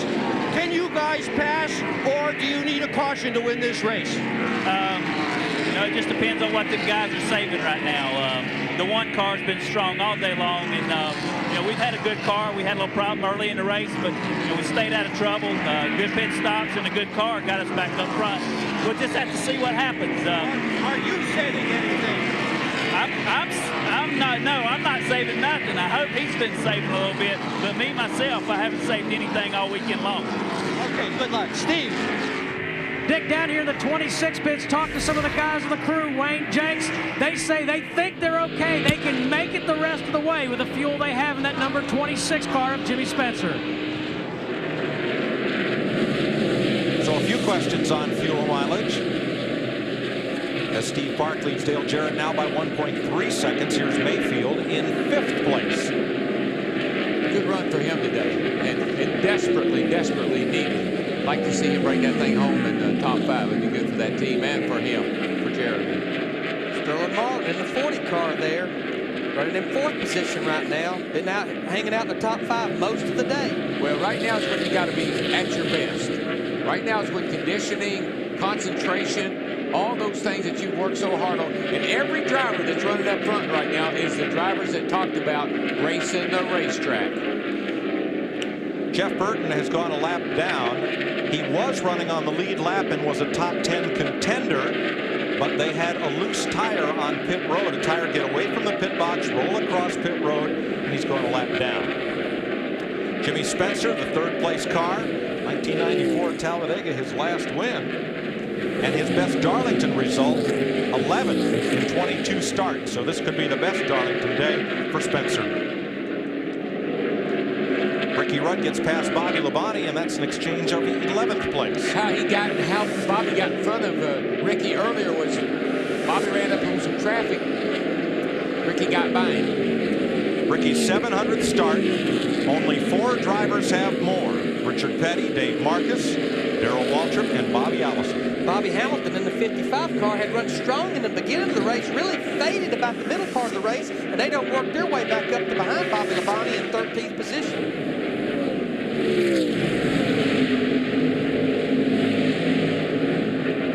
Boy, everybody's just riding right. I mean, this is what I call rim riding. Right up on the outside, right up against that wall. Inches away. We're not feet away, we're inches away. 35 laps to go. Elliott Sadler has kept the Wood brothers in contention. 14th place on the lead lap. Another quiet run into the top 15. Good job. And there's Kenny Schrader trying to catch up, and Robert Presley 15th and 16th. Those are lead lap cars. And Kevin Harvick. Harvick has fallen back to 18th place. He was so strong in the beginning of the race. It's like he's been fading just a little bit as the race has went on. Now he's still on the lead lap, but he's back here in 18th position. This is the car that Dale Earnhardt was leading going into the last corner of the Pocono race last July. Jeremy Mayfield got into it. Jeremy went on to win the race, but this is the car that Dale run at both the Pocono races. Last car on the lead lap is a 20 car. He's talking about running Saturday and Sunday, and he thinks he's going to be able to do that most of the year. But when you get to tracks like this that are so mentally demanding, I believe you may not physically wear out, but I believe you mentally let down at the end of these races. And I think they're going to have to reconsider that strategy, running him and Busch and Winston Cup as the season goes on. Right now, Harvick has a pretty good stream of adrenaline going. Well, we got 32 laps to go, and he's running in 18th, still on the lead lap at Darlington. That's his worst run of the year. That's not very bad. And he is the highest placed rookie in the race. Oh, he's doing a marvelous job, even today he is. But I tell you, when you've got to sit there and pay attention like you do in both series now to be up front, I think your whole brain gets tired. How about Steve Park, Darrell? He's led 1 lap at Darlington in 5 previous races. Today, he's led the most laps, 148 of them. The car looks awfully good. It's bobbling around a little bit, but it's under control. Steve Park's lead is stabilized at 1.3 seconds as he tries to give Chevrolet their 6th straight Winston Cup victory. We'll be right back. Welcome back to the Carolina Dodge Dealers 400, the blimp.com Budweiser blimp, giving you a view from above with Steve Park leading, Dale Jarrett, Sterling Marlin in the 3rd spot. So far, Chevy has won all the races this year, but we've had a different driver win each of the races, and who will be next, either later today or down the road. Next week it's Bristol. You'll see it on Fox, 12:30 Eastern, starting with the pre-race show. Dale Earnhardt Jr., his first Winston Cup win at the Texas Speedway on April Fool's Day. We'll bring that to you. And the 15 car, Michael Waltrip, has just bounced off the wall. Also, Martinsville, Virginia, April 8th. The next 3 Winston Cup races here on Fox. Jeff? Looks like you see the 15 car right now. He's getting ready to come into the pits. It's an unscheduled stop. Like I said, he got in the wall again. This time he looks like he really pancaked the side of that car right there, and he heads down pit road, Mike. Yeah, he hit it in turn 4 a lap ago, Jeff. He smite the wall, a mighty blow. Drove off into turn 1, and the car shot straight up the racetrack. So he got out of the throttle and now brings it to pit road. Brett Bodine is also making an unscheduled stop, but tough day for Mikey. Yeah, he hadn't been in it all day. The car didn't look good in practice yesterday. I watched him, and he never got into it today at all. And he just, man, he has pancaked that baby. I was going to say, that's a little more than a Darlington stripe right there. Yeah, it's he used the side of that thing up. And he was still on the lead lap in 17th. Here comes Ward Burton, last year's winner in that 22 car, trying to get underneath Mike Skinner in the 31. This is a battle for 8th position off turn 4. Boy, it's hard to get down under. Oh, Skinner gets loose. I was just going to say, it's hard to get under a guy like that off a corner, under power, and not get into him. We've said it. You just can't run side by side on the exit of these corners. It's 1 lane wide. It just puts too much pressure on those front tires, and the track doesn't have the grip to hold it. Going down the backstretch, he's going to take a look inside, following into turn 3 right here. Well, it's frustrating because Ward knows he's faster, but he just can't get the position. Watch this. You get down under a guy. Now, the guy on the bottom's got to really crank around to the left. Got to crank. No bite. Back in, hops out just a little bit on both cars. Just can't halfway controlled slide. Yeah, it's almost as if they knew what they were doing, but I know they don't. Ward's going back after him. Going to try it again. Got the same thing once again. At the other end, off turn 2. But now what Mike Skinner, of course, is getting into the race. He's not going to let him go now, but Mike Skinner got to be careful. Now Johnny Benson has caught John Andretti. This is the fight for 6th place. Here they are, side by side. Skinner in the 31, Burton in the 22. 22's got the position. He ought to let him go. There you go. Let him in there now. Try to dive on him. No, can't do it. There you go. There's the cut under. Benson likewise makes the move and goes up to 6th. Meanwhile, Steve Park has pulled away from Dale Jarrett. It was 2.62 seconds last lap. Now it's 2.75. Well, just like Larry said, his car just gets better and better and better on these long runs, and that's playing right into his hands. And boy, we got a lot of racing going on here, guys. Ricky Rudd, the 28 car. Somebody finally told these guys, hey, there's 20 laps to go. We got to go here now.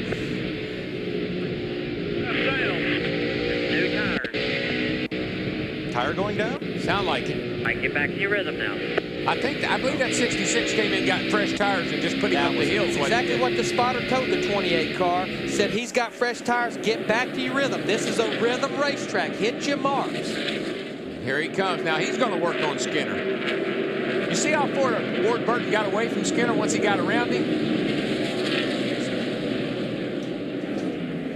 Bobby Hamilton there in the 55 car. He's moving into this group right here as well. Well, this is when everybody says, okay, I'm running out of time now. Whatever I got left, it's time to use it. If I get in the fence now, it's just tough luck. 9th, 10th, and 11th place right there. Mike Skinner just getting back to that throttle. That thing just won't hold coming off the corner. Back in, won't come around on the exit of both turn 2 and turn 4. Bad enough to have a car that's not handling real good. They get people hounding you like that. Really put you in a bind.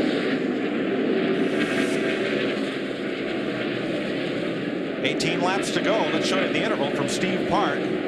Here's what 3.2 seconds looks like from Park back to Dale Jarrett. And that's what a car looks like that's hooked up. That baby is hooked up to the track. Dick Berggren, can he catch him? Well, Dale Jarrett has been absolutely silent on the radio. He's not talking about his race car at all, but his crew chief, Todd Parrott, is giving him some very good advice. He is simply telling him, race the racetrack. Run your own deal. Caution, and this is just what Dale Jarrett needed to be on the racetrack, and this will give him a chance to adjust his race car and give him a shot to win. To Steve Burns. Well, Dick, there's 4 guys off of Jeff Gordon's team who have come down here to help Johnny Benson's team's pit. Remember, Johnny Benson was leading the race. They had a lug nut problem on the right rear tire. Now there are 4 members of the Rainbow Warriors here to change tires on the number 10 car of Johnny Benson. Now, that team gets its engines from Hendrick Motorsports, hence the cooperation assistance. I get cars and engines. Watch Benson here. Let's say he gets up. Oh! That's not a good thing. They might need more tires. I believe that was just one of those little Darlington kisses, though, Larry. I don't believe he did a lot of damage to that thing. Just got him a good little stripe over there. Okay, this is where the pit crew guys can make the difference right here. All right, we got 16 laps to go. Who's going to beat who off pit road? That's what it's going to come down to. We're going to follow Park, Dale Jarrett, and also Jimmy Spencer because he had the best stop last time they were in. Lead lap cars only will pit this time. They'll make as much time as they can up till they get to that marker that says 45 miles an hour. Starts here as they enter pit road. Here they come, boys. For the last time today, pit stops. Jeremy Mayfield there into his pits first. Pitted way down pit road. John Andretti pulling in his pit as well, the 43 car. Jimmy Spencer there, coming to a halt. Dale Jarrett all over the rear bumper, both of them trying to maintain 45 miles an hour.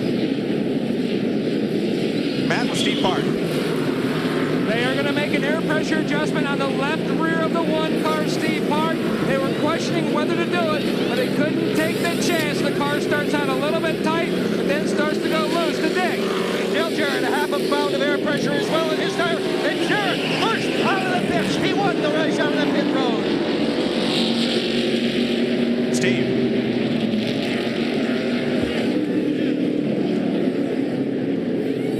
And Johnny Benson was just out and away, Mike. Again, 4 members. Shane Church from Jeff Gordon's team changing rear tires on the 10 team, trying to get Johnny Benson back in the position that he lost on the previous stop. They also raised the track bar half a turn.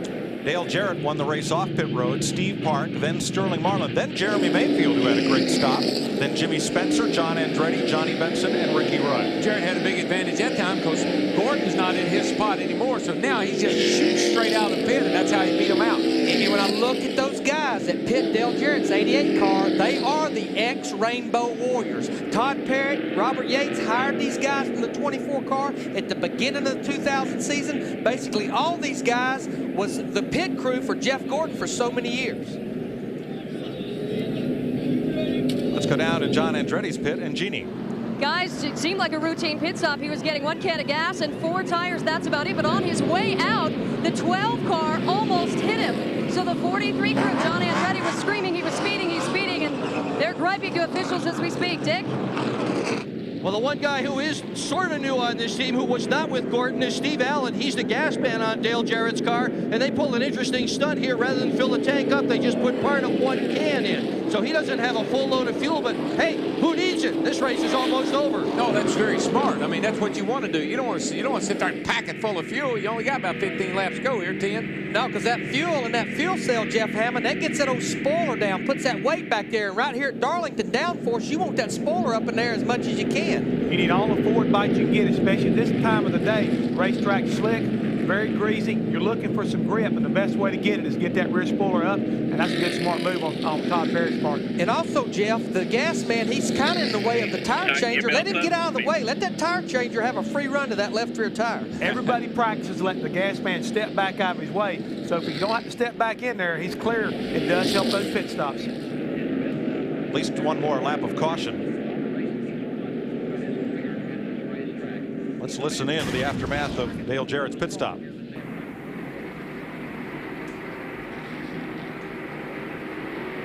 Go, go, go, go. Go, man, go. Good job, boys. Way to go, guys. There you see he beat Steve Park out by a car length. In 4, man, you too.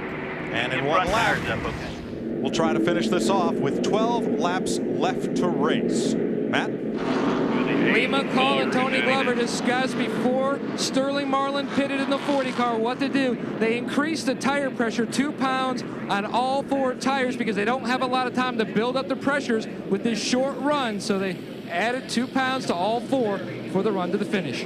Will a make other than Chevrolet finally win a race this season? We're about to find out. Well, I think Dale Jarrett's got a great shot now. That pit crew gave him that. Sterling Marlin made a great, man, he moved up a bunch of spots there to be in 3rd place on this restart.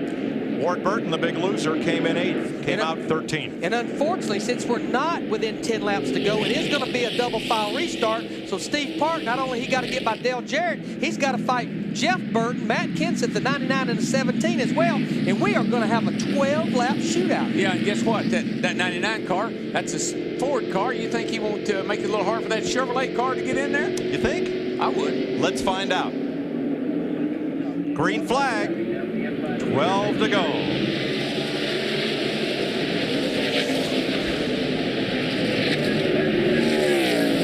Dale Jarrett gets a good jump off into turn 1 in that 88 car. But Steve Park, he finally clears the 99 of Jeff Burton. The 40 car had to check up for the 99. That gave Jeremy a great run on it.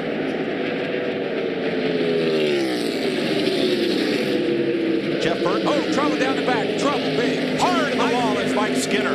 And Terry Labonte collects it. Caution.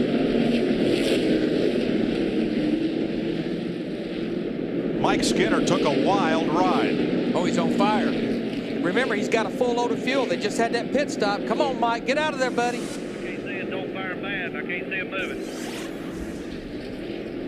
He hit the wall a ton after sliding down to the apron and then going right back up to the wall. There he comes. I see He's out. There he is.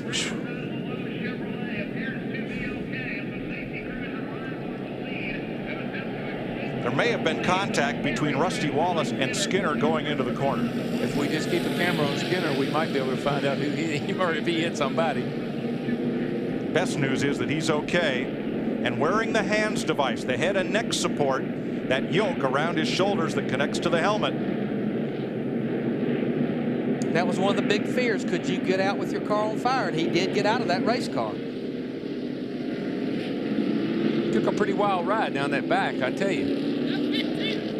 That was a hard hit. That's his wife that crew member has his arm around. She's sigh of relief seeing him out of the car. There he is. He looks fine. He's a tough young fella, and it's a good thing. Watch what happens here. Here he is, right in the back of these cars here.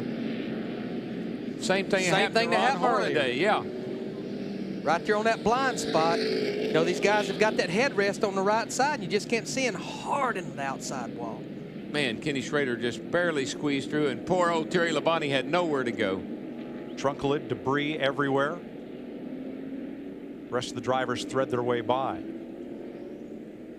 And then flames. Just again, that's a gas fire because he was full of fuel. They just had to pit stop. Is that most drivers' biggest nightmare, Darrell? Fire? I never had a car catch on fire like that. I think I'd have died in the car whether anything happened or not if I had because that's the most frightening thing you can see is a car on fire. You don't know if the guys can get out or not.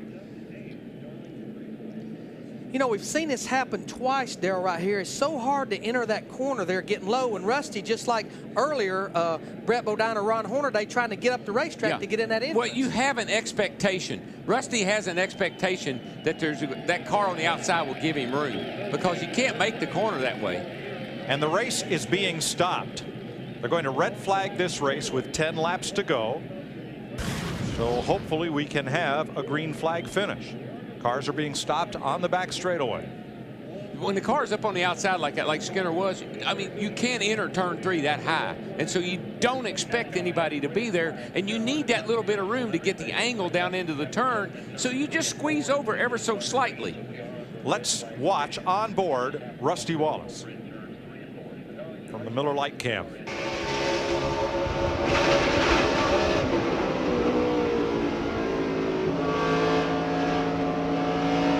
happens in an instant. From Casey Atwood, either he or Bill Elliott caught Mike Skinner's trunk lid. Let's see.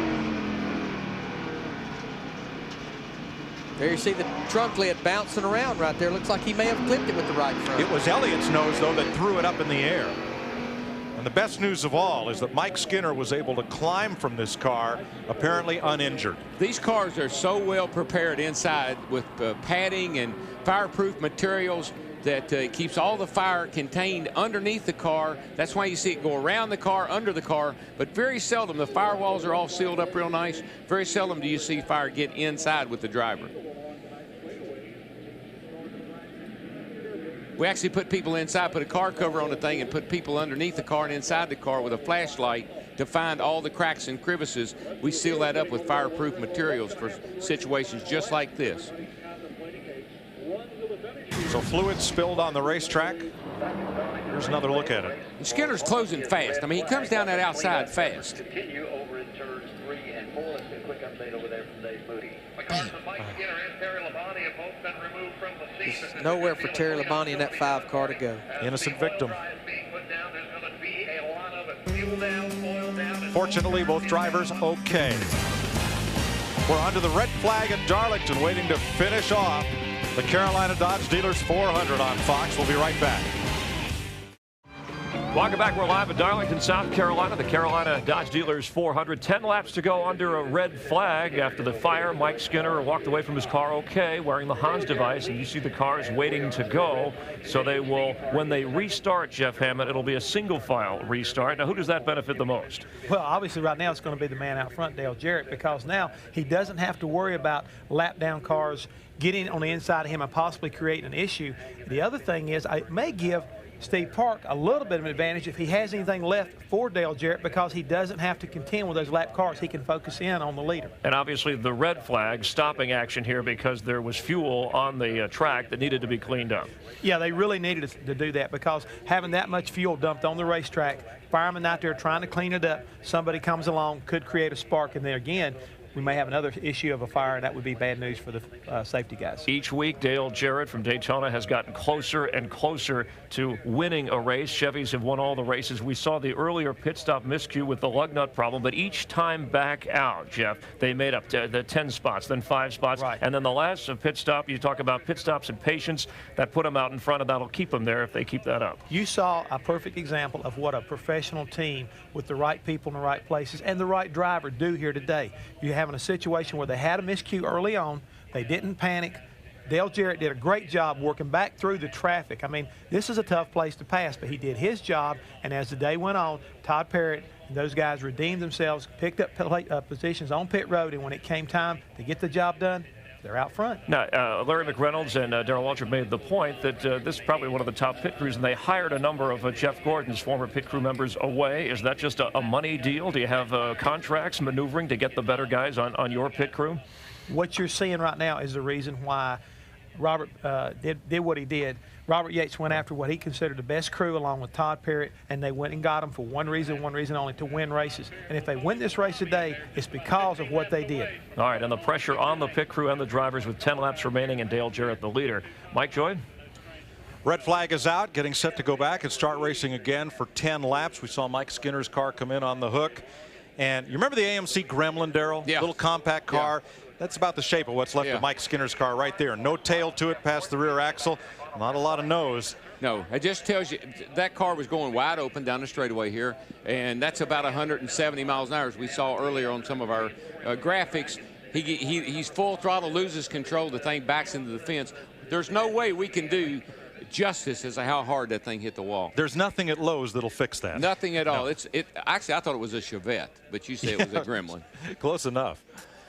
Well, you know the thing, we're going to get back to the race here now, is we talked about this earlier, Darrell. Steve Park's car has been good on the long runs. We don't have a long run. No, We've got 10 laps. Dale Jarrett's out front. This is when he reaches down and he finds everything that 088 car has got with 10 laps to go. Yeah, I like his position now. He's out front. He got a single file restart. They've run a couple laps here. They've got the new knocked off the tires. They buff them up here, come and get the green flag. Everybody's ready to race. 10 to go. Matt? Well, let's pose the big money question. Kevin Mannion, can your guy get around that 88 car? I don't know. It's going to be tough. The 88's been tough all day. The 24 falling out, he was tough. We thought he'd be a problem. And on the long run, I think we could, but we did a little something with the air pressures, and Steve's used to these 25 lappers at the park, and we used to race modified, so I think we can do it. He's talking about Riverside Park, a place where he had a lot of success, trying for a win here at another historical racetrack. Steve Burns. Well, thanks, Matt. That 88 car is sitting out there in the front with crew chief Todd Parrott. Todd, you're kind of helpless here to do anything. What do you do? What do you tell your driver? I ain't said a word to him ever since they red flagged the thing. He's sitting over there. I'm sure he knows what he's got to do. And, you know, the guys had an awesome pit stop there, got us out in the lead, got the front end in clean air, and I think that's what we need, you know, is to have a little clean air. We needed that last week, but he just didn't have enough to get by Jerry Nadeau at the end of the race. Today, you know, hopefully we got clean air when we get this thing going back green here in a minute, and hopefully we stay out there and win this thing. Come in this week. We got tires, Daryl. Well, now Larry has a question for you. Hang on, go ahead, Larry. Steve, ask him. I know he's been letting those air pressures down all day, but he knew he only had 12 laps to go. How much did he pump those tires up with air pressure? Larry said you've been letting air pressures out all day, but with 12 laps to go, did you go back up, and if so, how much? Yeah, we went up a half a pound in the right rear tire only, so we'll see what happens. Are you telling the truth?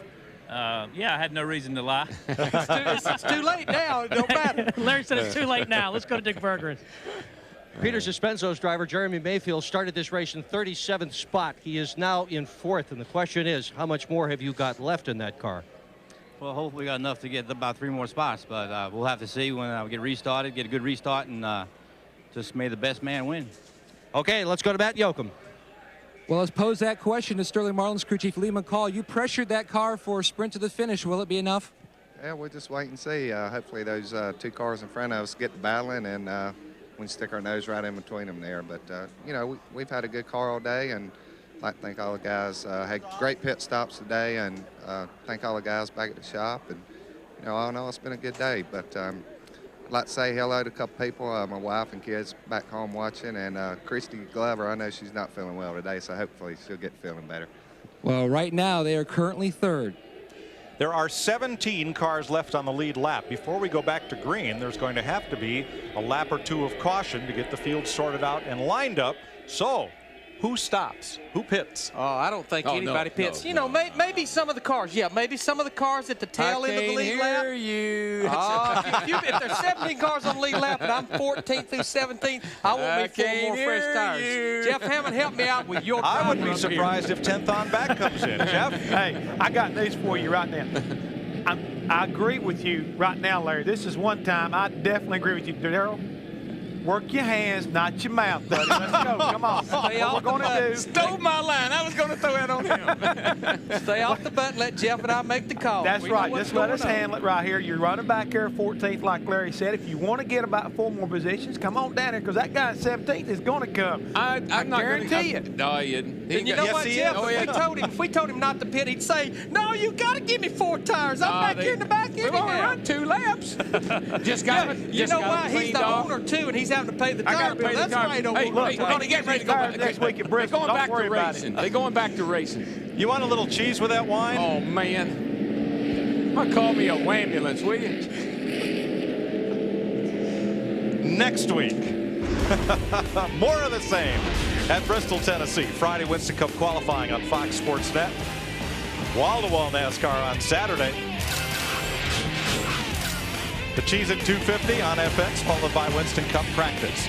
And then our usual Sunday lineup. NASCAR Tech and NASCAR this morning on the net.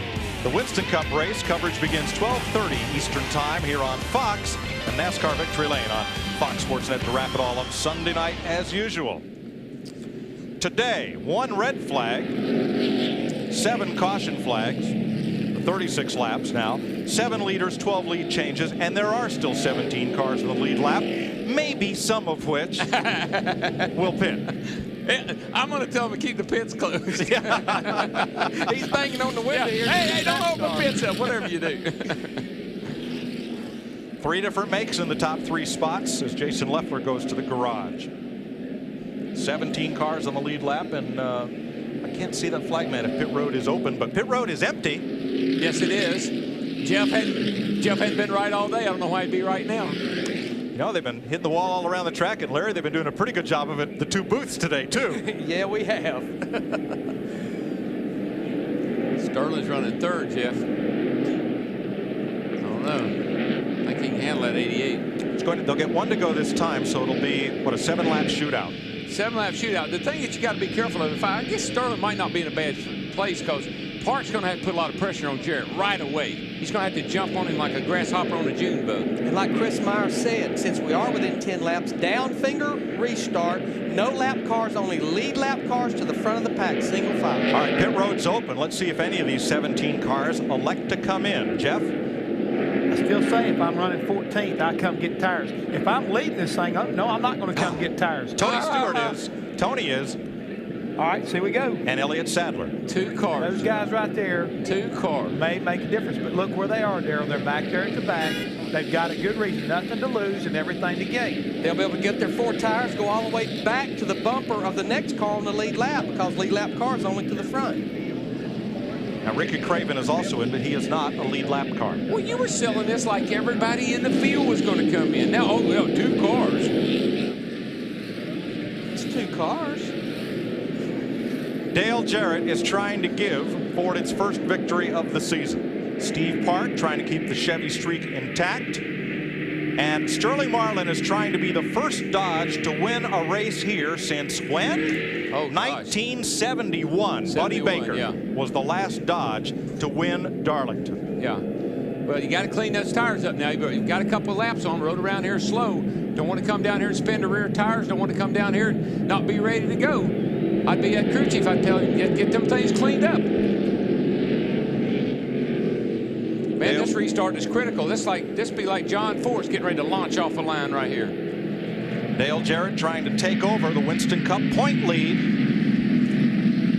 More importantly, pace car's in. Get the win. Here comes the pace car, and here comes the field. Jarrett, Park, Marlin, Mayfield, Spencer, Andretti, Benson, Rudd, Hamilton, Wallace, the top 10. Waiting, green flag.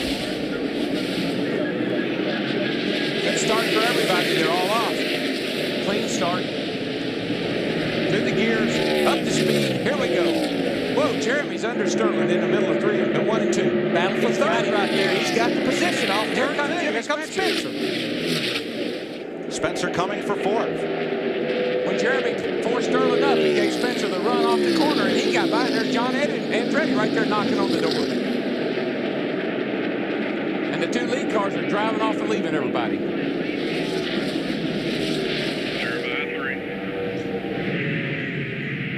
Looking back from the UPS cam at Steve Park, who has led the most laps today, but wants to lead that last one. Jarrett's car is accelerating off the corner now like Parks was earlier. He's got the big rocket motor coming off the corner this time.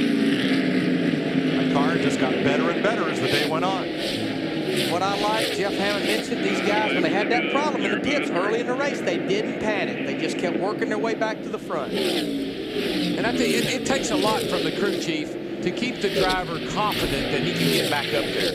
The crew chief has a lot to do with the driver's attitude. There's Todd Perry, Dale Jarrett's crew chief, been with him since they started this race team back in 1996. Right now, he's extending his lead. He's just driving off and leaving Park, and Park is really up on the wheel trying hard, but it's just not going to happen for him. 5 to go, 4 to go. Meanwhile, Bobby Hamilton took 9th place from Rusty Wallace.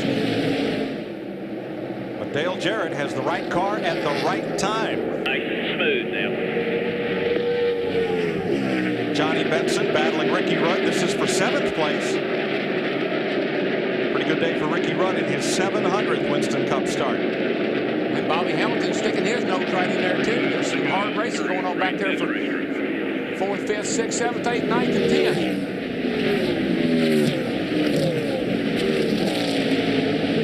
Spencer's closing up on the back of Jeremy. These 2 guys here are going at it hot and heavy.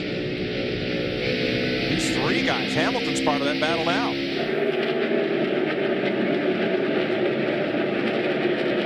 We talked about 55 earlier. Bobby Hamilton, and he had a good happy hour yesterday, and it is showing up now, Larry. He has had a good day. These guys just keep getting strong with the Sandy Petrie car. Yeah, we're getting down to happy minute. It's going to be happy minute for Dale Jarrett if he can hold on to this 1 second lead. Yeah, he's just pulling away a little bit every lap now, and unless something bad happens.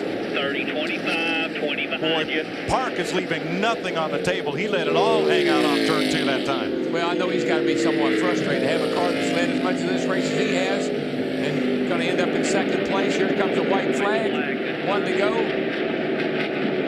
Keep him between the walls, and you got it made. Jarrett's car looks good, nice and smooth. Here comes Park. Jarrett gets a little soft off it too, but he can afford to be. He's got a nice lead. Mayfield going to hold off Spencer for 3rd. Marlin in 5th, Andretti 6th, Benson 7th, Rudd 8th, Hamilton 9th. Off turn 4, looking for his 3rd Darlington win. Dale Jarrett breaks the Chevy stranglehold on victory lane.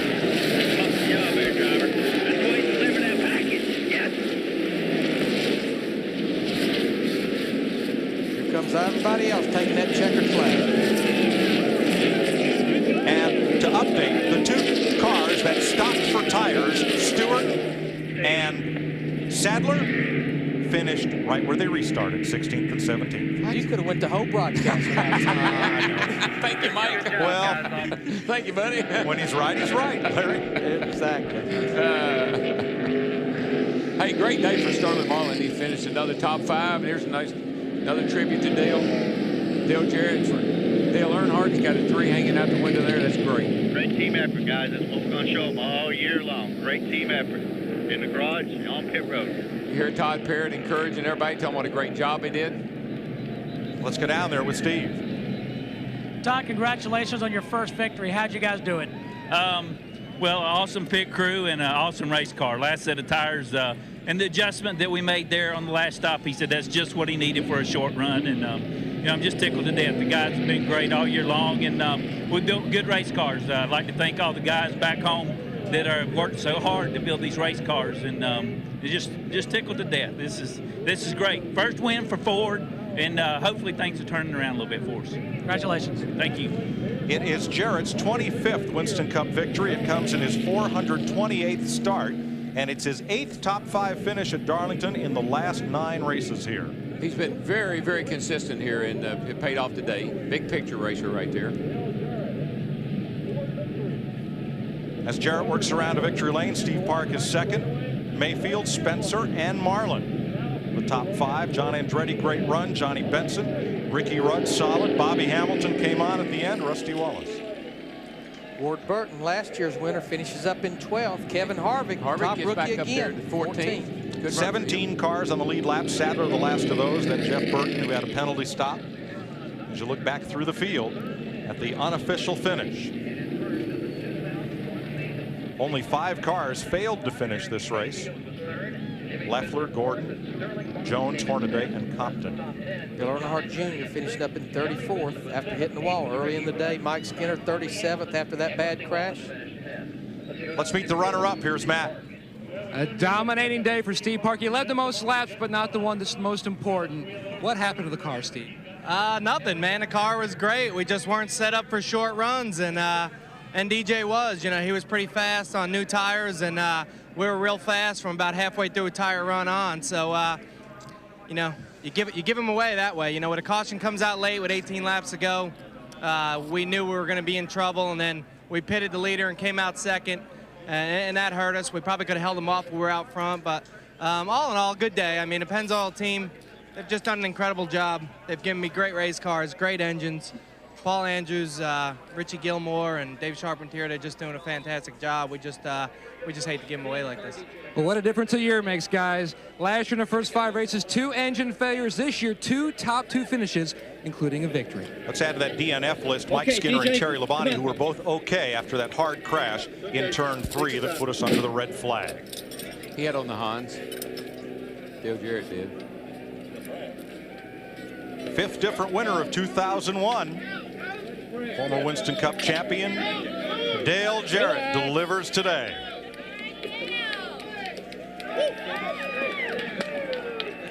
And Dick Berggren's with him. Well, it's a happy Dale Jarrett. I got a feeling we're about to get sprayed with some soft drink. Oh, thank you for not doing that. No, I'm going to drink this Coke. All right, now the book on this place is you're supposed to race the racetrack, but after that first pit stop, you were all the way in the back and you had to pass everybody. How do you race the racetrack when you have to pass every car? Long way to go, and I knew we had a good car. I knew our pit crew is just incredible, and you know, what I couldn't make up on the racetrack, they were going to do in the pits, and I just had to tell myself to be patient and work on the car. Todd did a great job of adjusting. You know, the best car didn't win the race today, but that doesn't always happen. We've had the best car and not won. Steve Park had an incredible race car. Glad there weren't many more laps to go there, but made a nice adjustment there, and the pit crew got me out in front, and engine this thing's just incredible. So say hi to Kelly and the kids. They're at a basketball tournament. I hope they're doing as well as what we did here today. All right, congratulations on a great winner. Thank you. To Chris Myers. All right, thank you very much. Let's take a look at the Winston Cup point standings. And for the 5th different week, we have a different leader in points. Dale Jarrett moves out in front. Jeff Gordon, who led 72 laps, was the pole sitter with that overheated engine, was out and to the garage. You see Jerry Nadeau, Kevin Harvick, who won last week, a tough race for rookies. Jeff Hammond, Bobby Labonte, 20th. Last year's, of course, the winner in Winston Cup points. And how about Dale Jarrett? We heard Ford complaining all season long. We're at a disadvantage. We're at a disadvantage. They weren't at a disadvantage today. Not today, it looks like, Chris.